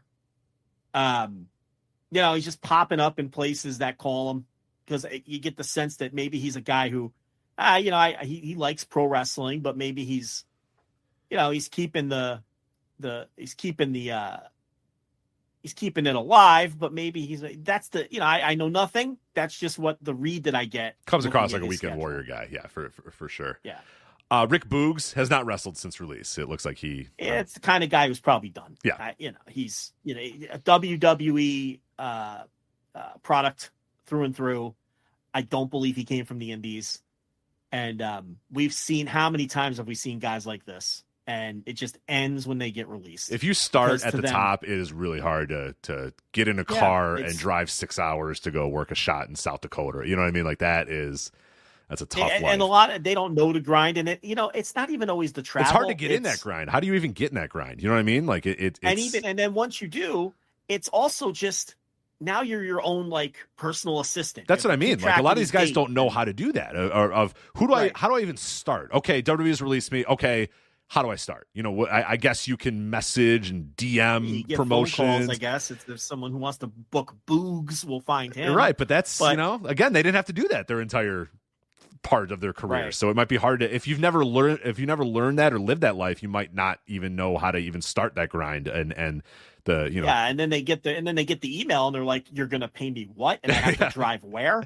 Right. Like, and it's, and to a lot of them it's like, I don't want to start all over. This was a part of my life. I did it was fun. Because a lot of them too, a lot of these PC products, they might not necessarily have ever even loved pro wrestling. They may have been recruited out of college, or they may have been, whatever the case may be, and I know nothing of Boogs. He might be watching fucking the Carnival tournament like we are, for all I know, but a lot of them fit the description of, all right, they got recruited, it didn't work out, they don't, maybe they had a negative impression. I'm sure a lot of them don't have a positive impression if they never get out of that PC before they get released, and just move on with their lives and do something else. And they don't, they probably, some of them might not even be aware of that something like indie wrestling even exists. Right. How would they know? It's like, my wife, she knew nothing of wrestling before she met me. She didn't know that indie wrestling existed, because I'd be like, oh, I'm going to go to this show or whatever. When I met her, I'm like, oh, I'm going to an indie show. And I had to explain what that was. She's thinking Hulk Hogan and I'm going to see Hulk Hogan and The Rock, and I'm like, no, these are indie shows. These are like, in the way it's interesting because you just assume, but people don't know. No, they don't fucking know. So I have to explain it like, oh, it's kind of like when bands are starting out and, no one knows who the fuck they are. And they're, it's like, that's how else do you explain it? Yeah, that's it. That's what I usually do. I say it's like going to see some guy at a bar, and there's 20 people there. That's kind of what I'm going to do. So. Yeah, and then she just looks at me and goes, okay, work, and I go to my indie show. Sounds stupid, but have fun, I guess. Yeah. Top Dollar, regular in MLW, TNA, worked WrestleMania weekend, second wrestling in Chicago, other Florida-based promotions. Not a lot, but 11 matches since his release. I think is probably more than a lot of us expected. I kind of thought he would be one of those guys that said, fuck it, I'm not doing this shit anymore. I don't really care, but I don't know. He seems to be kind of in it. I mean, the first time around, he clearly was not interested in bouncing around the indies, right? I think he did that All Caribbean Wrestling group because he won their title. He did For the Culture a few years ago, the first time he was released. And he did his home promotion, the Maryland Championship Wrestling, right? I think those are the ones that he did. Maybe a few others in between, but he was essentially waiting to get called again. And he did. And he went back and gets cut. This time around, he's doing the grind. He's everywhere that, he's MLW, TNA. He did For the Culture again. He's working some other indie shots. He did he's doing shots again for the Caribbean, whatever that is, it Caribbean Championship or All Caribbean Wrestling. All Caribbean Wrestling. Yeah. He's doing more shots for them again. So he's someone who is, I guess, maybe he doesn't anticipate getting a third call, and he's on the grind and he's working, and in some places he's doing some interesting things, I don't think a ton of him as a worker. And I think, I think he thinks a little too much of himself in terms of his microphone abilities and things like that. But he's someone where I can't knock the hustle. I can't knock the hustle, man. Can't knock the hustle. He's been everywhere. He's working hard. He's trying. He's putting effort in. He's showing up in these places, and he does. He does add a little something when he shows up to these places too. He gets mega heat. Now he cuts the same promo every time. Yes. He goes, "You booed me, but you paid top dollar to see me." Okay, we've heard that promo like that. Come up with another line. I mean, you're a lyricist, right? Like in theory here, right? Like you're a rapper. We've heard that line You many boo times, Top Dollar, but you pay Top Dollar. Right. It's like, yeah, it's we got some derivative of that. We heard you. Yeah. Like, we get it. You used to be Top Dollar. We get it. You know, it's clever the first 6 times you hear it. Yeah, but no, you can't. Look, you can't knock the guy for how he's treated his second go-round as an indie wrestler, because he's been everywhere.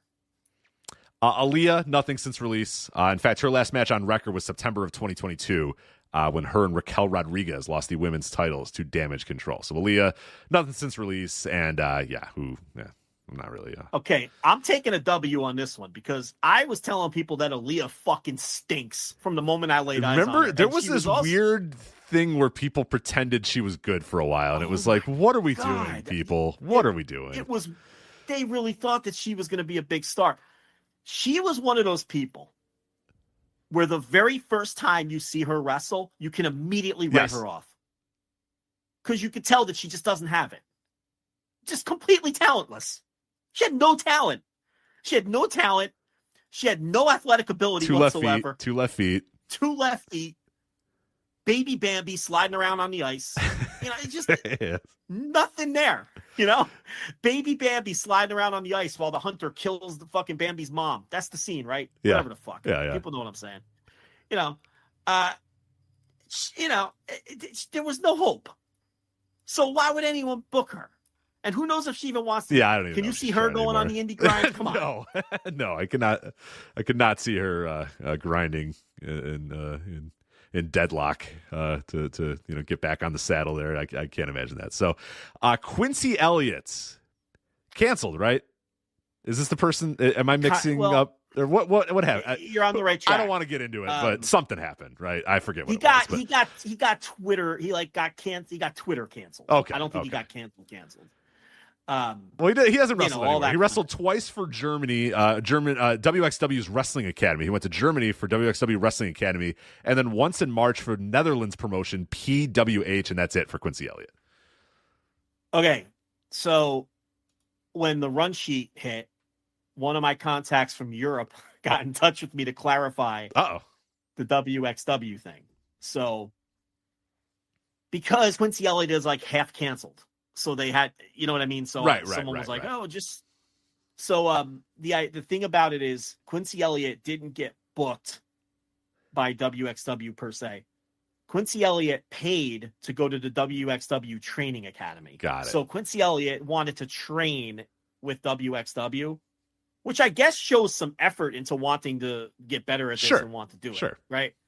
And then as a result of being a student at the training school, a paid student, Quincy Elliott was booked on a couple of student shows. Okay. That was so it wasn't really working like don't hold your breath for Quincy Elliott in 16 karat is what I'm telling you. You're right. So this is someone who trained at their school. I don't even know if they're still there.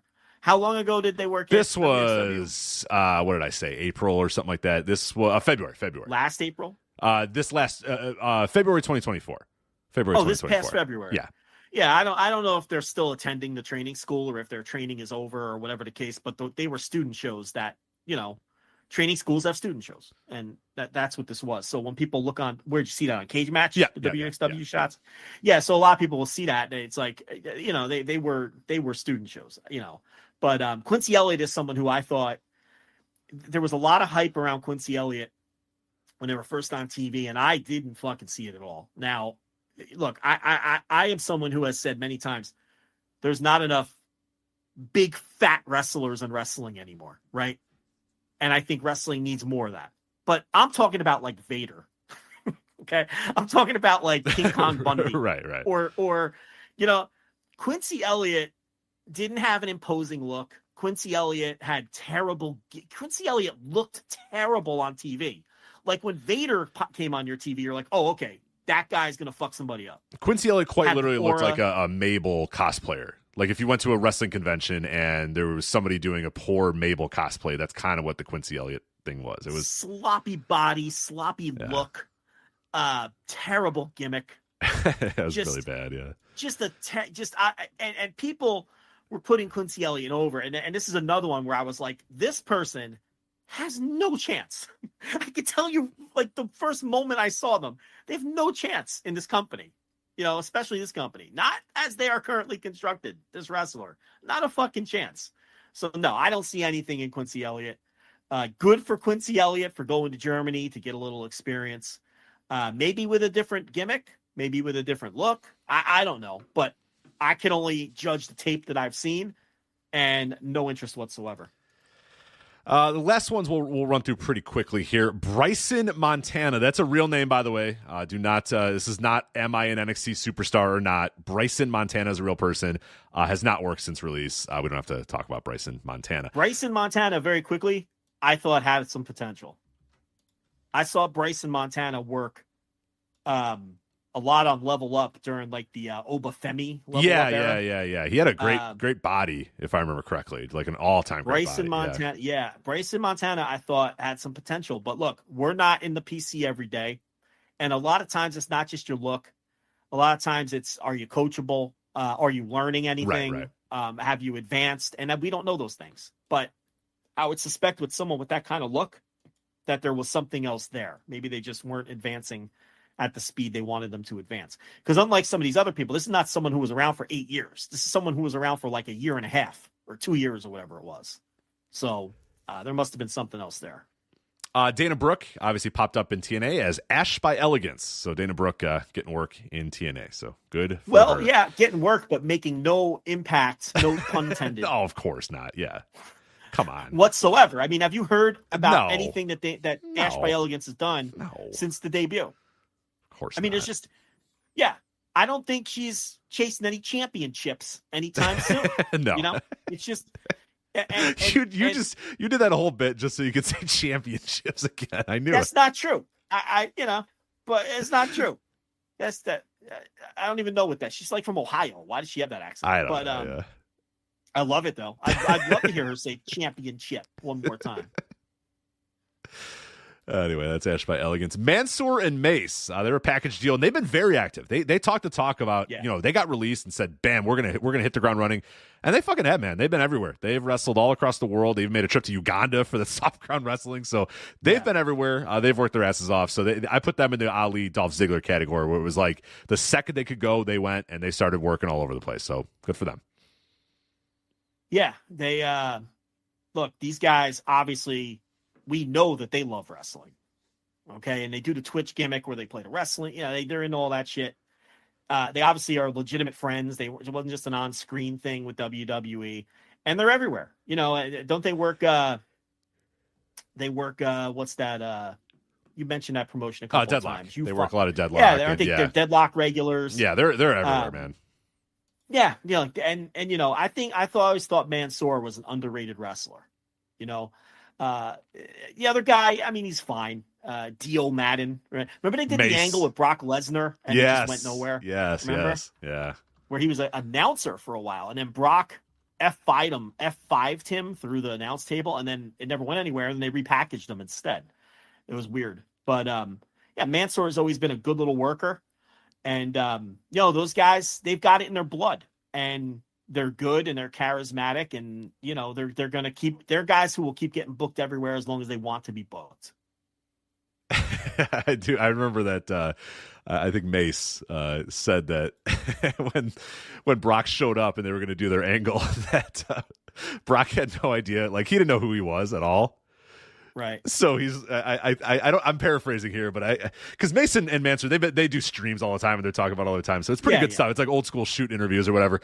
So Mason's like, Brock just shows up and he's like, yeah, we're doing business tonight, kid. He's like, okay. And he's like, so when I got this move, it's called the F5. I put you up. And Mason's like, I know. I know. And he's like, oh, you work? And he's like, I work in the company, dude. And he's like, oh, all right. But it's perfect.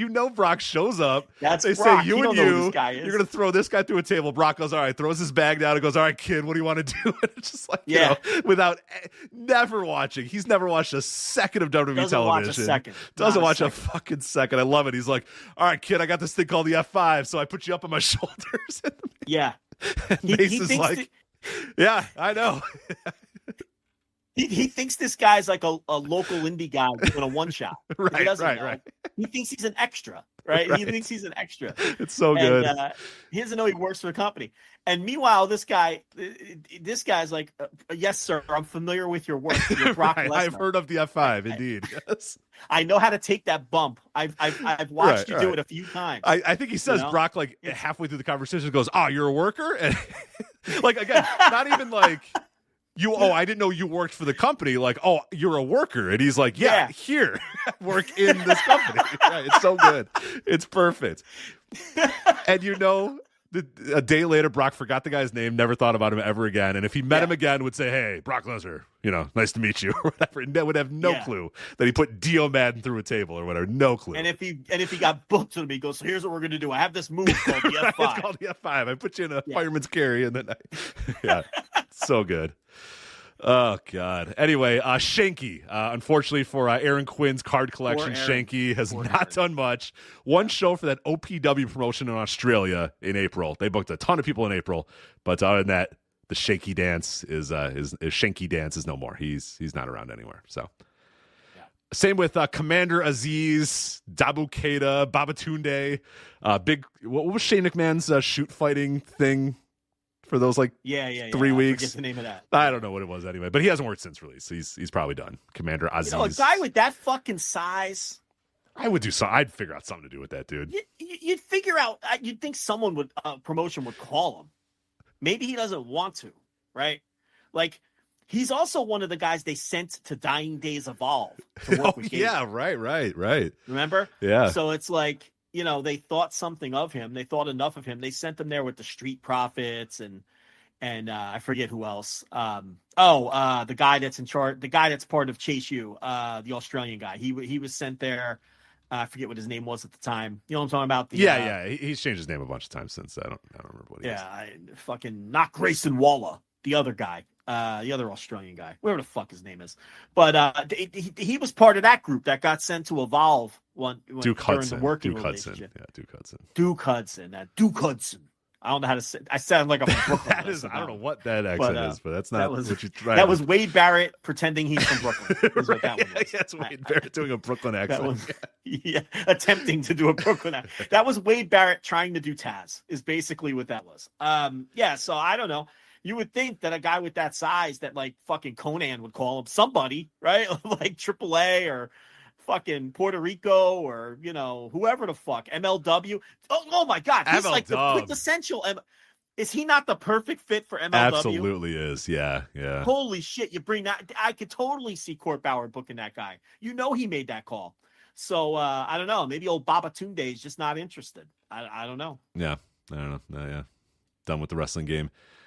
These days. So it looks like he actually worked something called Primetime Wrestling in the Philippines. Where is this located? Let me see. So he has done some stuff. I don't know. Yeah, that's why I'm trying to figure out where this, because he is on Instagram, says no place like home, and it shows him debuting for, man, where the hell? Oh, maybe Poland? I can't tell where this thing is from. Poland. He's from Poland. So it was a Polish promotion. So they're not on Cage Match. So I don't know if he worked. It shows him coming out. So I don't know. He's in the NFL. He played in the NFL. He was on the Vikings. He was on the Vikings practice squad. His pro football background. Damn, we can't figure out something for this guy. Polish, man. Huh? I know. You think Jim Ross has got to start his promotion, man. He's got. I think we just. You know what though? I think we just worked it out. He lives in fucking Poland. Yeah, he doesn't feel like. Yeah. So if he's back in Poland, that's kind of it. Yeah. Like he's getting a job, and that might be it. We might have just figured it out. He might just. Why was he presented as like a Nigerian? I won't even ask questions. Whatever, it's fine. He's from Poland. They made him a Nigerian prince. Because what was Commander Aziz supposed to be? Oh well, no. Here it is. He's Nigerian Polish. Oh, there you go. Okay, apologies to apologies WWE to Creative. Tunde. Yeah, and WWE Creative. Yeah, the man's he's a legit Nigerian. Okay, Nigerian. Let's see if sometimes Wikipedia somehow knows, right? His mother was half Nigerian and half. Yeah. No. Wait, here we go. Polish mother. And an immigrant Nigerian father. Okay, well, fantastic. So he's half Nigerian, half Polish. Okay, I apologize. To WWE creative. And he they grew nailed up it. in Southwest Poland. I'm not even going to attempt to announce. Yeah, great. Good luck. Good luck with that. It's got like one of the C's that's got the little dangle on it. Yeah, good luck with that, man. Yeah, have fun. He played Polish American Football League for the Giants of Wrocław, and then the Warsaw Eagles in the German Football League. And he got a shot with the Vikings in 2015. He played in 3 preseason games and was cut. And then joined WWE in 2016. He's 35 years old. That's working against him. Yeah, he's probably just back in Poland, I would assume. Yeah. Especially based on that, what was that, Instagram or whatever post? Yeah. It was just him saying no place like home, and some Polish promotion that he was there.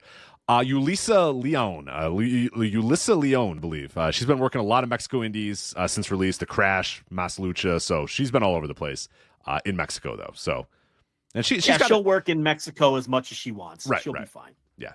That's I wrote a piece at the time too about her, and she's second generation Mexican wrestler, so it was no doubt that she was gonna pop back up there.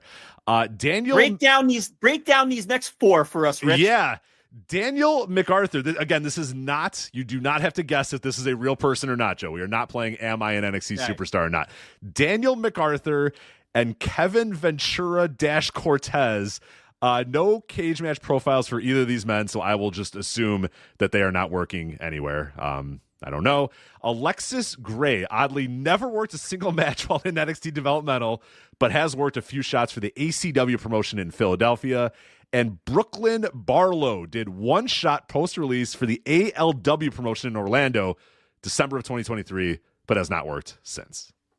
Yeah, Brooklyn Barlow got 1 taste of an indie show and said, you know what? I'm good. Right. I'm getting an office job. Right. I'm going to take those typing classes I've been meaning to take. Yeah, that was it for her. Yeah.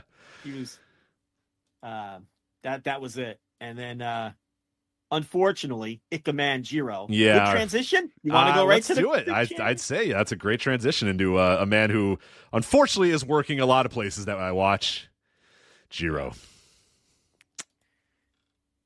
Yeah, so we'll transition right into our All Japan Carnival coverage. Carnival kicked off on the 18th. That was last Thursday. There's 4 shows in the can. I saw 3 of them. There was a show this morning that I haven't gotten to yet that we won't talk about. We'll talk about the standings, I guess. Yeah. So we can't talk about the show. I think Rich has chipped in and saw at least some of the Carnival. Yeah, I bounced around. I haven't watched full shows, but I've watched a bunch of matches. I think I've seen everybody in the tournament thus far, at least in one match that they've had. Well, very good. My opening and overall thoughts, because we have to get to MLW, and we do have a hard out tonight. Yeah. So we've got to press on the gas pedal and get moving here and get through this stuff. This has not been a work rate Carnival. No. These guys aren't chasing stars. So from that standpoint, if you're someone who wants to see a bunch of high-level matches, I can't recommend anything to you yet. Now, I have watched every single Carnival match with the exception of anything involving Ikeman Jiro. I skipped his matches entirely. You're a smart man. I hate him so much that I don't even want to look at his stupid face. Okay? So I skip his matches. I've seen everything else. The shows are easy watches. The matches do not overstay their welcome.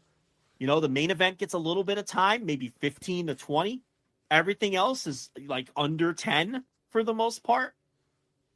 So they're neat and tidy. There's a lot of skippable stuff. Jiro is skippable. You missed a Jiro match so it was night 3. So you haven't watched any Jiro. You just skip all of it? I skip all of his matches. Okay. Yes. So night 3, he has a match with Cyrus. If this is the one I'm thinking of. Yes. So he has a match with Cyrus. And on Cage Match, it listed it as 3 minutes and 12 seconds. So I said, you know what? Fine. I'll watch this fucking Jiro match. It's fine. So he comes out. He's doing his entrance. Obviously, his entrance takes like 15 minutes. And I'm like, I gave it like 2 minutes. And then I was like, all right, I'm skipping all this or whatever. So then I see they're fighting on the outside. I'm like, okay, cool. It's Cyrus and Jiro, and they're fighting on the outside or whatever. They're fighting on the outside. They're fighting on the outside. They're fighting on the outside. I'm saying, this is way longer than 3 minutes. What the fuck is this match saying? I realized that Cyrus attacked him outside, and that 3 minutes only counted when they both got in the ring. So I watched 10 minutes of these fuckers brawling on the outside, and then they got in the ring, and I went, oh, fuck off. And I just skipped the rest of it. So I don't know how it ended. I don't care. So yeah, I'm joining you in the Jiro skip party from here on out. Yeah, he also fucked around under the ring. He did like he's doing like Dollar Store Yano stuff. It was night 2, him versus Yume Oyagi, and they did like, he got tied up under the ring and lost via count out or whatever. And I'm just like, oh, okay, I don't need to see this. I mean, come on, man. Like, what are we doing here? Yeah. There's no reason to watch him. He's one of the most annoying and off-putting wrestlers in the world. And on top of that, he's doing shtick. Yeah. So there's really no reason to watch. No, now, he's completely skippable. They did over 1,100 fans in Korakuen on night 1, which was a pretty good number. And, look, Noah was just in Korakuen, and I had to move away from the mic. Sorry if that sounded like shit. No, you're good. Noah was just in Korakuen with Kaito Kiyomiya versus Kano billed as the final time ever and didn't even do 1,000. So, All Japan goes in there the first night in Korakuen and does 11:57 for a Yuma Anzai versus Jun Saito Carnival main event. So give him credit there, and I'll tell you something else about Yuma Anzai. He's over as fuck in these buildings. Looks like $1 billion too with that title, man. It looks good on him. With the title and the new look and the new gear and everything. They got a guy, and they rocket strapped him. They put the title on him, and it appears to be working. So give them credit. We talked a couple years ago about how the year before, last year they had the good year. Before that, they were struggling, but we were like, look, they're putting pieces in place. They got this Yuma Anzai. They've got the Saitos, and they actually figured out a good lane for them, right? They figured out the best use of them. They signed Ren Ayabe away from whatever that what's the Taka, Just Tap Out, right? Yeah. So they signed Ren Ayabe away from Just Tap Out, and he's close. Like, you could see, if you squint, you can kind of see something with him. He's still pretty lanky. Dude, he's 6'7". Yeah, he's 6 foot. He basically looks like Okada if you just like, because he dresses like Okada and he's got like purple hair. He looks like 2013 Okada. If you just stretched him out. If you just stretched him out. Yeah, it's like the exact size that Okada is, but then you just made him like 6 inches taller or whatever, and you're like, or whatever, 4 inches taller or whatever. And he's just, but yeah, it's like, it's going to be hard for him to fill out at 6'7". But if you squint, there's something there. He's getting better. Yeah. I can definitely see the improvement. And, Rising Hayato made a lot of strides in that time. So my overall point was that you had this group of about a half a dozen young wrestlers that were moldable, and maybe you can make something out of them. And now look where we are. Yuma Anzai is the Triple Crown champ, and he appears to be over. The Saitos have been nothing but a success. I mean, it's just the perfect way to use those guys. Their main event in Korakuen's in the Carnival. They're former tag champs. They're over. They recognized that they weren't good athletes, and they put them in the position where they don't need to be good athletes. It's the Paul Heyman deal where you're utilizing the strengths of your parts and hiding the weaknesses. And they've done an exemplary job with the Saitos, right? And now you've got this Ren Ayabe who beats Kento Miyahara on the first night in Korakuen. And what does Gato always do on the first night of the G1? Gives you a shock finish in a big building and a finish that you're meant to remember. And that's kind of out of this playbook, and Ren Ayabe beats Kento Miyahara. And, okay, now we're putting this guy on the map, okay? And he probably won't win many other matches in the tournament. How many matches has he had so far? He lost his other 2 matches. Yeah. He's 1-2, He lost to Cyrus. Look, you beat Kento Miyahara and then you lose to Cyrus. Well, yeah. But that's my point. Yeah. That's my point. Like, he doesn't need to win another match because he beat Kento Miyahara in Korakuen. Right. That's going to stand for something for moving forward. Yeah. Yeah. No one gives a shit if he only has 2 points now, because that's a match that matters, a result that matters, and a result that's going to matter down the line. This company's so well booked, and we still don't know who's booking it. We've tried another K5 thing. We've asked many people. We want to give credit to who's ever booking it. Can you tell us? And I can't. Yeah, okay. You know who's going to tell us? I will tell you later who's going to tell us. I finally found our in. We'll talk about it later. Lord Crew. Is it Lord Crew? I like Lord Crew. That was going to be one of my talking points. I like Lord Crew too. So you could call him. The scouting to find this guy, because I love Lord Crew. I was going to put over Lord Crew like crazy, man. I love it. I love the salt and pepper. I love the salt and pepper hair. The salt and pepper hair, the beard. He's got a good look and a good body. He's got size. Better watch out. Don't be watching him around TLB. You said that's one of her types, right? She would be turned off by the size of the beard. She'd think it was gross. Too much beard. Okay. Like a little salt and pepper. Little salt and pepper. No, if he just had the little salt and pepper and the tattoos, forget it. She'd be burying me in the backyard. But like if he had less of a beard. Okay. Because the beard, she has some turnoffs that are firm. Big gnarly beard. She wants nothing to do with that. She describes it as, what are you doing? Eating raccoons? Like, trim the beard. And her other thing is that a Texas term? I've never heard that in my life. So. Well, it's like, she sees it as like a hillbilly thing. What are you doing eating raccoons? Okay. I try to explain to her it's more of a hipster thing. Right. A hillbilly thing. But she's from Texas, so what is she going to associate a big gnarly beard with? She's thinking of like raccoons. Hillbilly Jim. Yeah, right. Yeah. Her other absolute non-starter is a man bun. Fair. It doesn't matter how hot the guy is in every other way, or if there's a man bun involved, she's out. She's out like Mark Cuban on Shark Tank. I'm out. That's it. No, it's the opposite in this house. I'll tell you that. So, but I do not have a man bun, by the way. Buns, loves the man buns. Yeah, likes the man buns. See, they would be good. Like if they ever smarten up and ditch us, they can go out together and never fight over a guy. Yeah, they would nail perfect. it. That would be perfect for them to do that. Yeah, but Lord Crew, great look. He's got that nice spin kick. Yeah, he's not a bad worker. Not a bad worker. He's got the shoulder taped up so he could sell the shoulder the whole tournament. I like me some Lord Crew. I was a little surprised. I went, get a load of this guy. Where the fuck did they find this guy? And he's good. He's good. I like it. Yeah, he's done that. And they had him squash Ryuki Honda. Yeah. In Korakuen on night one, which tells you, okay, maybe this guy will have some more tours. I think they did. I think Cyrus has been a nice ad.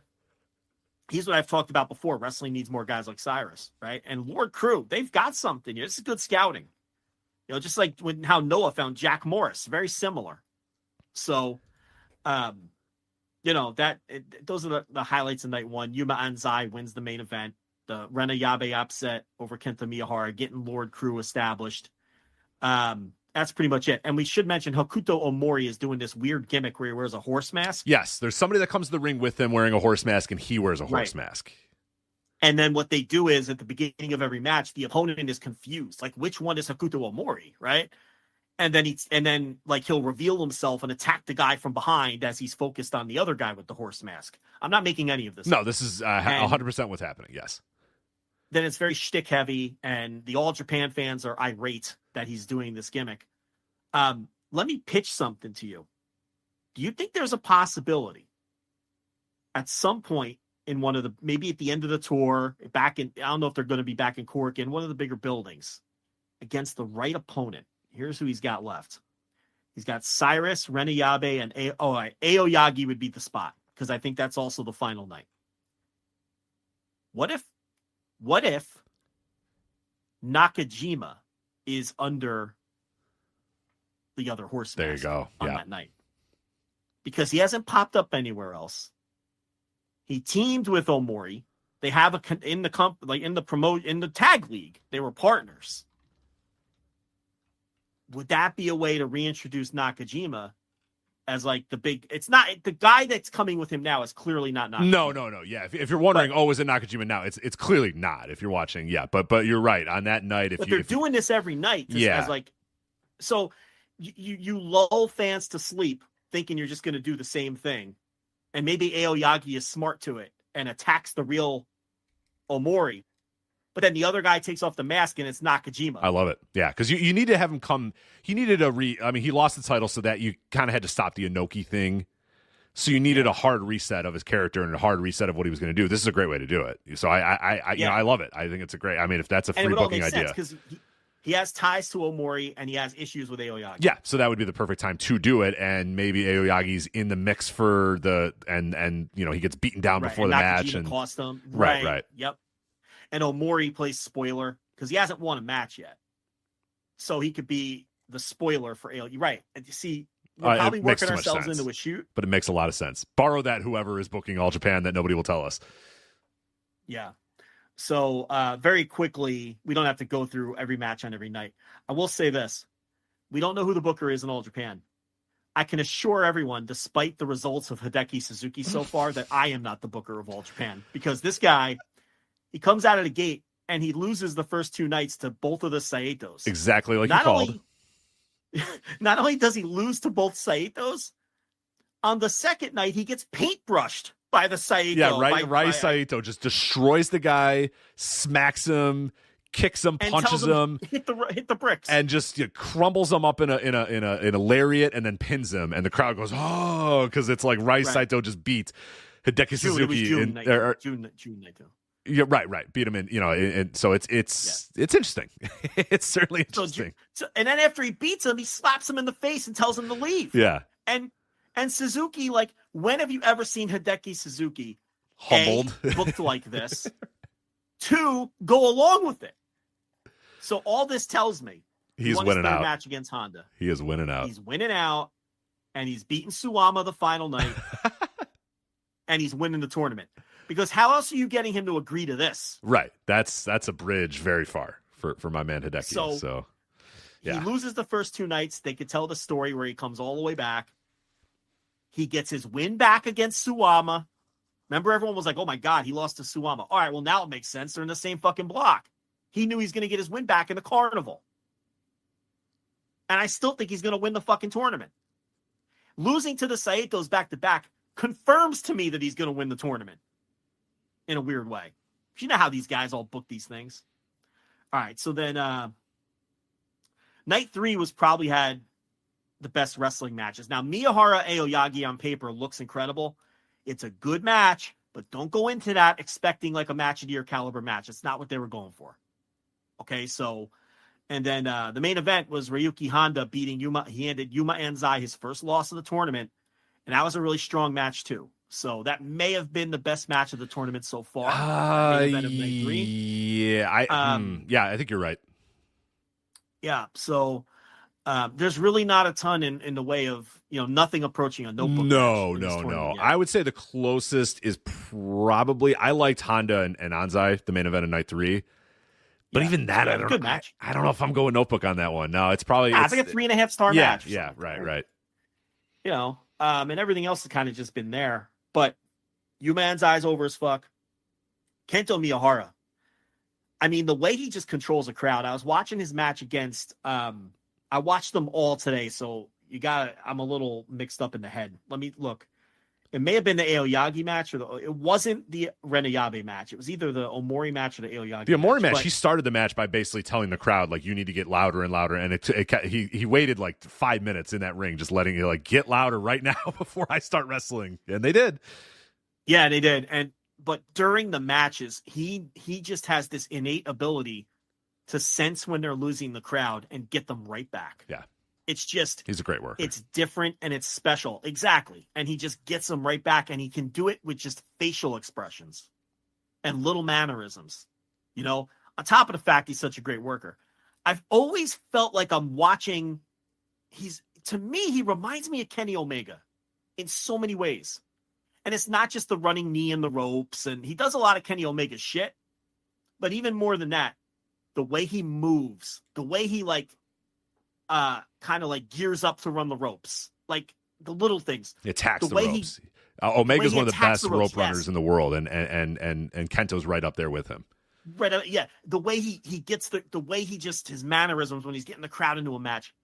And I don't think he's biting off of Omega. I just think they do a lot of things in a very similar way, and they both have a very similar kind of charisma because of that, where they both understand the importance of between the moves and how to keep crowds engaged in their matches, and on a level that other wrestlers don't grasp or don't put effort into.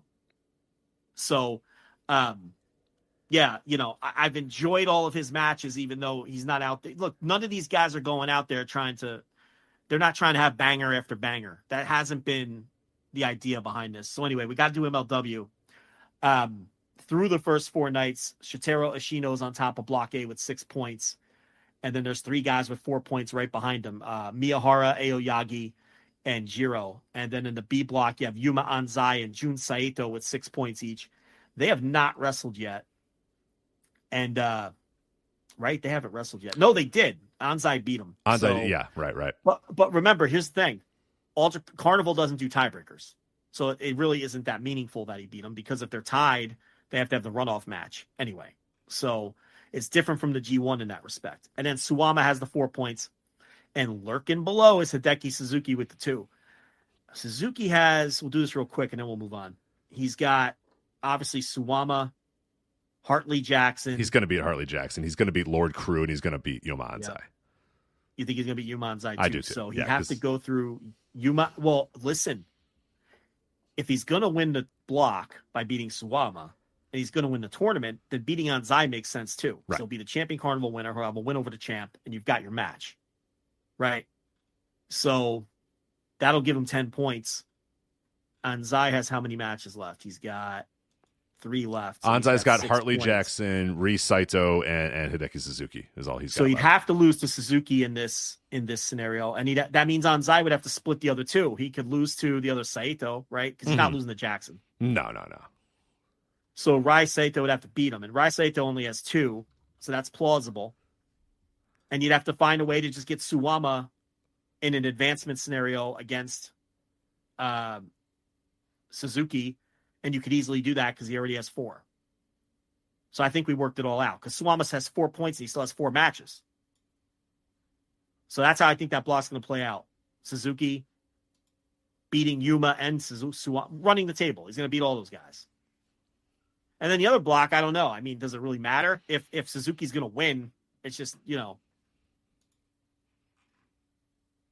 we kind of played it out that the way to probably do that is Omori upsets Aoyagi, and then, I don't know, maybe Miyahara gets through or something, you know what I mean? Or Ashino's been doing pretty well, and he's going to beat, he's got Cyrus, Jiro, and Kento coming up for him. So maybe Ashino comes out, or maybe Kento comes out. If he's going to win, he's got to beat Kento, right? Yeah. Who they got on the final night, Kento and probably each other. Yeah, I don't have the champion Carnival I would schedule bet in front each of other me. because it's probably the main event. Let's see if I can get the schedule here. Quick. Yuma and no. Yeah, it'd be the main event because I think it's Suwama. I don't have it in front of me. I don't want to guess, but I would guess they're looking at Ashino's matches he has left. He probably has Miyahara on the last night, because I know Aoyagi has Omori. Yeah, and none of those other guys are main eventers. We should probably prepare better for these shows. Well, this always gets tough because it's like you watch and then it's like, oh, fuck, scheduling. All right, let's try to figure that out. So you got to have the whole schedule in front of you and all that. And you know what? I think it's fun that we when we blindly guess what scenarios in tournaments. It's a flagship tradition for us. But it's always hard to find these schedules. Sometimes you find them and I should just bookmark them and keep them, and then because when I need them, I can't fucking find them. Right. To save you my think life, I'll just go get it when I need it, and then it's like, where the fuck is it? Where the fuck is the schedule? All right, let's do this ML dub and get you out of here. Okay, so I do actually have the final night. You want the final night? Yeah, give me the final night. In the A block, final night on May 6th, you have Kento Miyahara versus Davey Boy Smith Jr., Yuma Aoyagi versus Hokuto Omori, Shotaro Ashino versus Cyrus, and Jiro versus Ren Ayabe. Okay, so Kento wins, and let's play your scenario there. Omori plays spoiler for Yuma Aoyagi. I think works perfectly for that. Yeah. And Ashino, like usual, fades and eats shit. He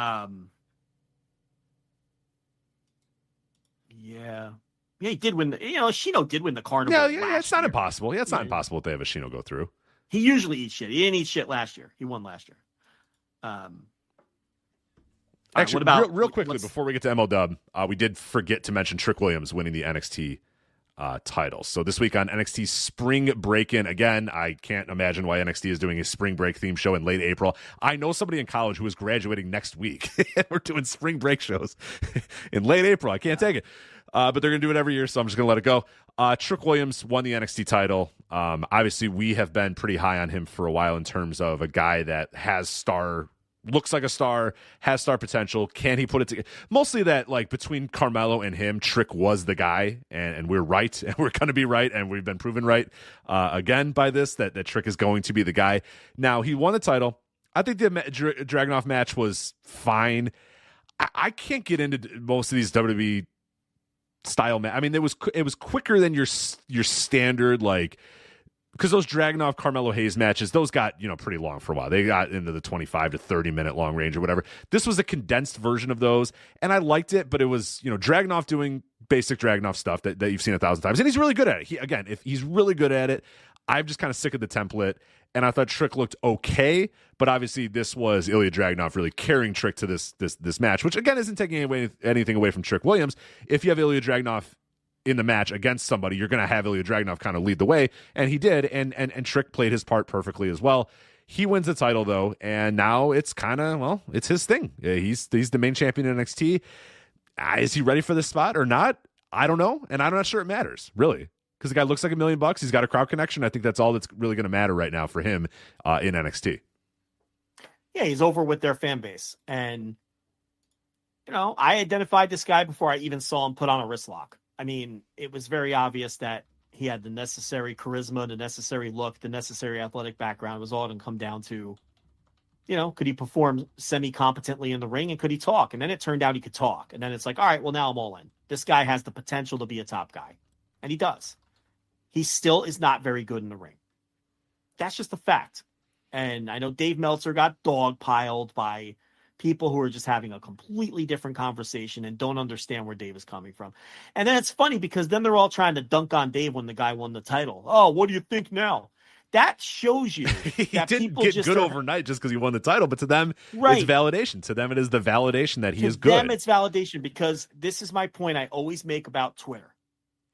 People are talking about the same topic, but having two different conversations. Okay? Because we understand, and Dave understands, and all of our listeners understands, that winning a worked world title isn't validation of anything. We all knew he was going to win the title. Dave Meltzer knew he was going to win that title. Everyone knew. That doesn't change the fact that he has a long way to go with his work. And everyone who understands wrestling knows that. We've been saying it. Booker T said it. Dave said it. Everyone who understands wrestling.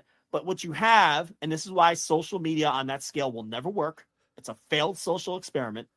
You have people who are having a completely different conversation about the same thing because they think winning a work title is validation that the guy actually is good. It's not. It's a fake worked title that we all knew he was going to win. And there's been no bigger booster of Trick Williams on this fucking planet from quite literally day one than me. And I'm telling you, he's not ready in the ring. He just isn't. He's got a long way to go. If he didn't, he'd be on the main roster. That's all the proof you need because he has everything else. What else is he lacking? Look at him. Listen to him talk. Listen to the crowd reactions he gets. If this guy could work and Levesque thought he could work, he'd be called up now. Because there's nothing else to wait for. He has everything else. So, just a glowing example to point to of why social media does not work, because you run into people that just aren't having the same conversation that you're having about the same topic. They just don't get it. You're talking past each other. And Dave isn't going to help and he's quote tweeting every one of them to defend himself. He's wasting his fucking time. These are teenagers who think that this guy is a great wrestler because he just won a title. Right. You're not going to get anywhere with these conversations. The guy can barely run the ropes properly. I'm not even exaggerating. He struggles running. He's not there yet. No. He's never had anything approaching a great match. And when you wrestle Ilya Dragunov and Carmelo Hayes, I mean, that Carmelo Hayes match at TakeOver was a nothing match because Trick Williams is not there yet. He's not. And listen, and here's the thing. He may never have to be. No. Because if you have overwhelming, that's right. Mm-hmm, it might not matter. If you've got enough charisma and overwhelming charisma, that makes up for the fact that you can't work. The more charisma you have, the less good you have to be bell to bell. It's like a sliding scale. The higher that charisma scale goes, the lower the work scale can be, and for you to get away with it. And I'm not saying he's hopeless. The guy is like 2 years in. He can improve. And if he does, he's going to look, I think he has a chance to be a star anyway. If he improves in the ring, I think he's a virtual lock to be a star at some point. So, anyway, that's Trick Williams. I mean, listen, this is no surprise to anyone who listens to this show that he's getting a big push right now because we identified that instantly. We're like, oh, this guy has way more potential than Carnival. Right. You just look at them standing next to each other, and it was like, who's that guy? It's like, right. It was obvious, I think, to me, obviously, that like in that company, especially pre-McMahon, with McMahon or post-McMahon, it's not going to matter. That company is still going to value the guy on the right, the big, tall guy that looks like $1 million over Carmelo Hayes, who again, I think is a good worker, and I like Carmelo Hayes. I'm not trying to badmouth him, but the idea is that, like, if you're looking at who that company is going to think is their long-term superstar or whatever, it's going to be a guy like a Trick Williams, 9 times out of 10 over a guy like Carmelo Hayes. Yeah, and once he beat Hayes, you knew he was going to win the title because they're going to move Dragunov up, and it was going to be, he's going to be the focused guy in NXT now, like Braun Breaker was, and like Carmelo Hayes was, and now it's his turn. And, we'll see. I'm still super high on him. I mean, and again, this goes back to the point you made about aggregation earlier in the show. All any of these idiots saw was that Dave Meltzer said that Trick Williams was, quote, bad. They didn't see that Dave said that he had incredible charisma because that doesn't make a good headline. They didn't see that Dave followed up by saying that he sees John Cena in him. They don't see that. Because what did the aggregators do? They focus on the juiciest part of the quote, which is Dave said he was bad. The context of which is when he meant bad in the ring, which anyone who knows ball knows that the guy is bad in the ring. Right? But Meltzer went on to say everything that we say, that this guy has a chance to be the biggest star in the company. That's his ceiling. His ceiling is the biggest star in the company. Right. It's just going to take a little work. The guys he's going to work with are going to have to do what Dragunov did in this match. Was if you watch this match, and Dragunov is doing a lot of it. I mean, a lot of the stuff that's happening is Dragunov basically saying, hey, get here, stand here, do this. I'm going to do, like, you can see it happening in real time where Trick is, 1,000 things are happening all at once, but it's all Ilya kind of leading him through this. It's, carry job is, people see that as a very bad term. That's a carry job. Yes. You can't do that, but it was a fucking carry job of all carry jobs. And that's fine. That's okay to do that. Like, especially with a guy. He's 2 years in. He's 2 years in, and Ilya Dragunov's more than 2 years. I mean, that's a guy who knows his shit. So of course he should carry. Like, people see carry job as a negative all the time, and it's not always a negative. It can be, seen in a way where like one guy is just way more experienced and says, "Hey, look, I'll lead you through. Just follow me, and we're gonna have something good." And it was an okay match. It was a pretty decent match, all things considered. But yeah, it was an Ilya Dragunov doing 100% of it, and Trick kind of following along, and that's okay. That's not like demeaning or anything. That's okay for a guy that's 2 years in. Right. You want to run me through War Chamber 2 and then get out of here? Run through War Chamber 2. Now, this streamed on YouTube as well. We talk about how MLW is available on YouTube. So you got your main shows on Triller TV Plus, and then you got your secondary shows on YouTube for free. So you can watch this War Chamber 2 show on YouTube if you'd like. Star Jr. defeats Virus. Yeah, good opener. I love the Lucha. They didn't go out there and try to set the world on fire. They just had a good, solid little Lucha opener.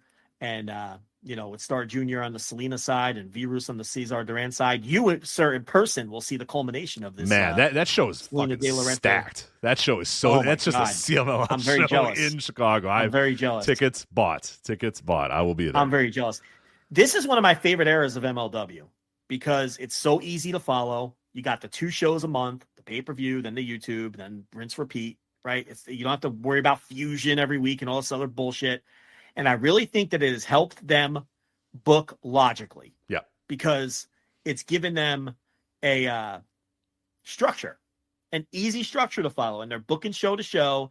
Everything makes sense. They're not trying to reinvent the wheel. It's simple, basic pro wrestling storytelling, and it's working. The matches are easily digestible. You're not getting anything great that you have to make sure that you tell everybody they got to go watch. But you're not getting anything terrible either. It's just and the shows are 2 hours long on the dot every time.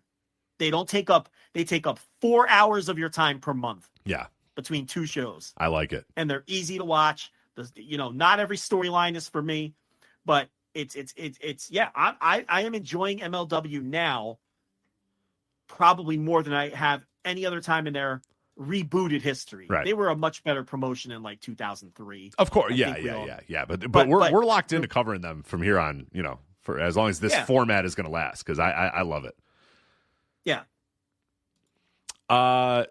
You probably didn't love this. Brett Ryan Gosselin versus Bud Heavy, 41 seconds. Talk me through this. Don't talk. I like that Bud Heavy's back, because he's a classic MLW jobber. Bud Heavy during the back in the Swerve Strickland days, Bud Heavy. He was So they're in Florida. He's a Florida guy, and they use them, and he's back doing jobs. And Brett Ryan Gosling is a guy that they like. He doesn't work the pay-per-view versions of the shows, but he always works the YouTube version of the shows. And, we'll see. They're trying to develop a guy, and you have to in this environment.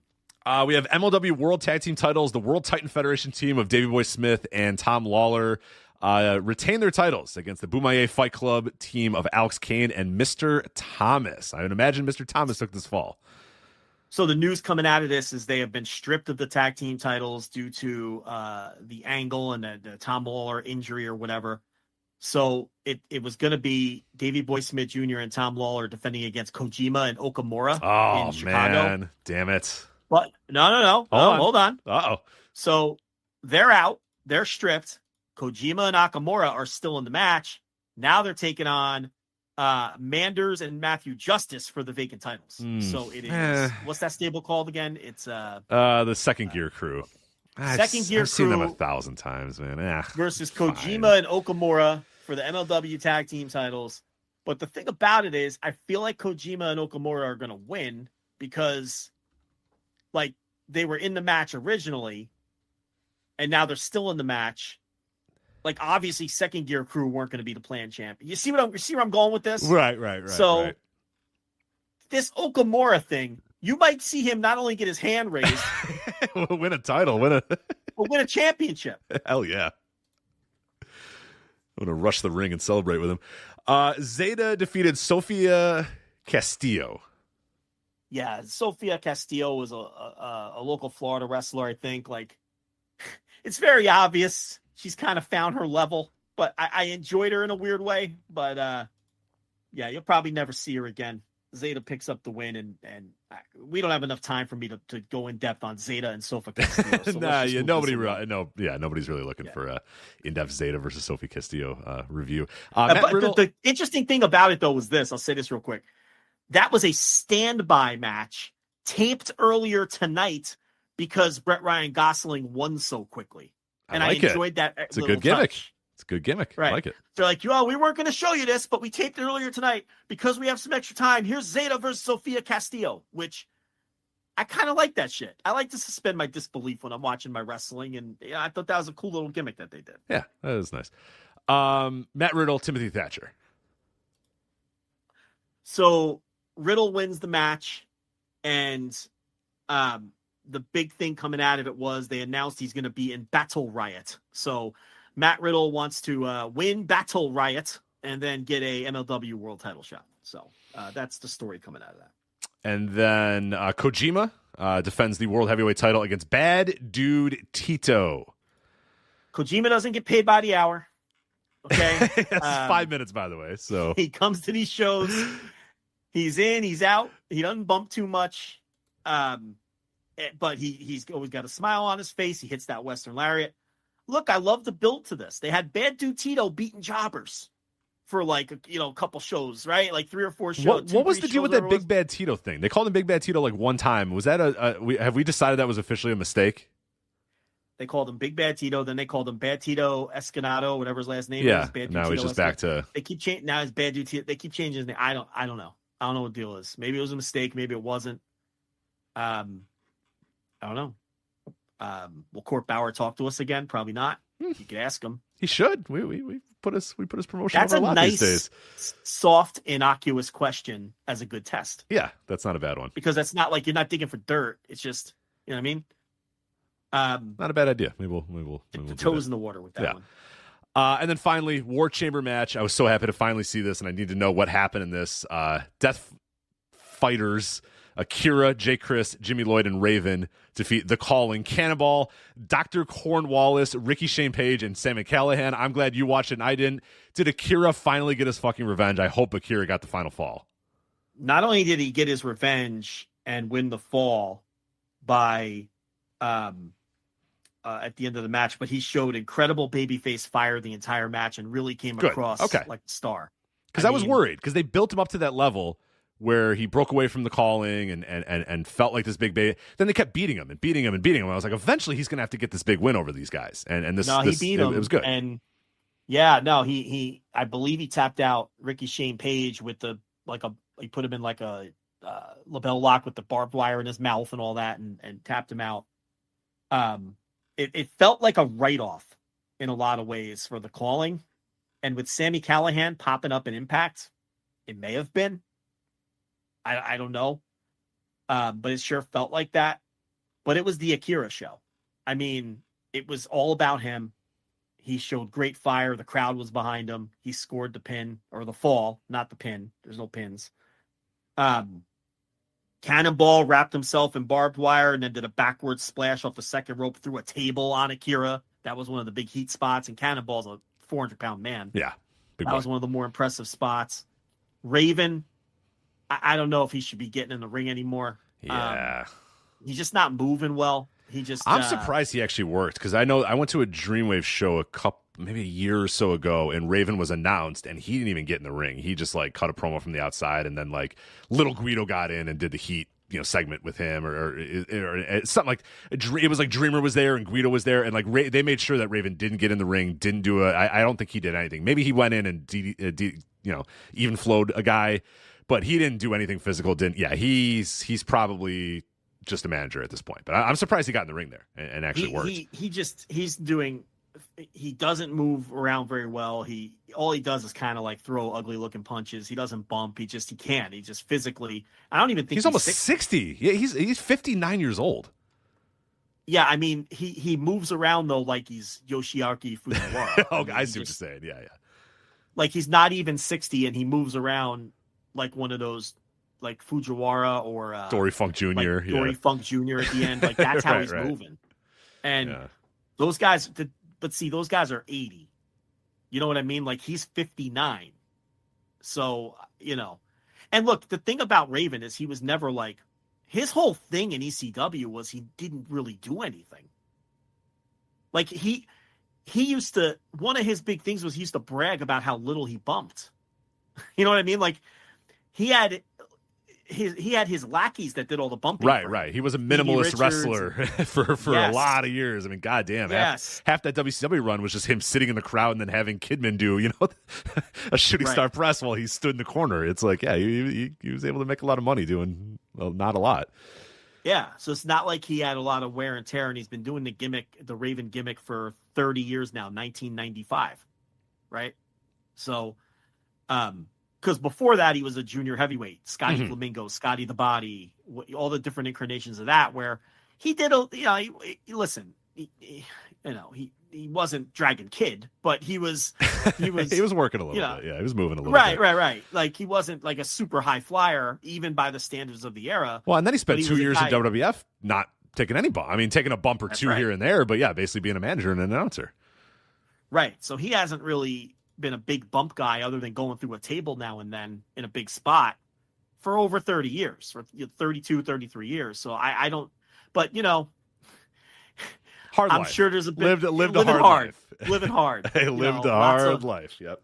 Lots of women, lots of drugs, a lot of partying. I think that probably did him in. Scott Levy lived a lot of lives in those 59 years. So good for him. I mean, the stories of him and well, we won't get into that. That's for November. But yeah, look, it was a War Games match. I liked it better than the pay-per-view one. I will say that.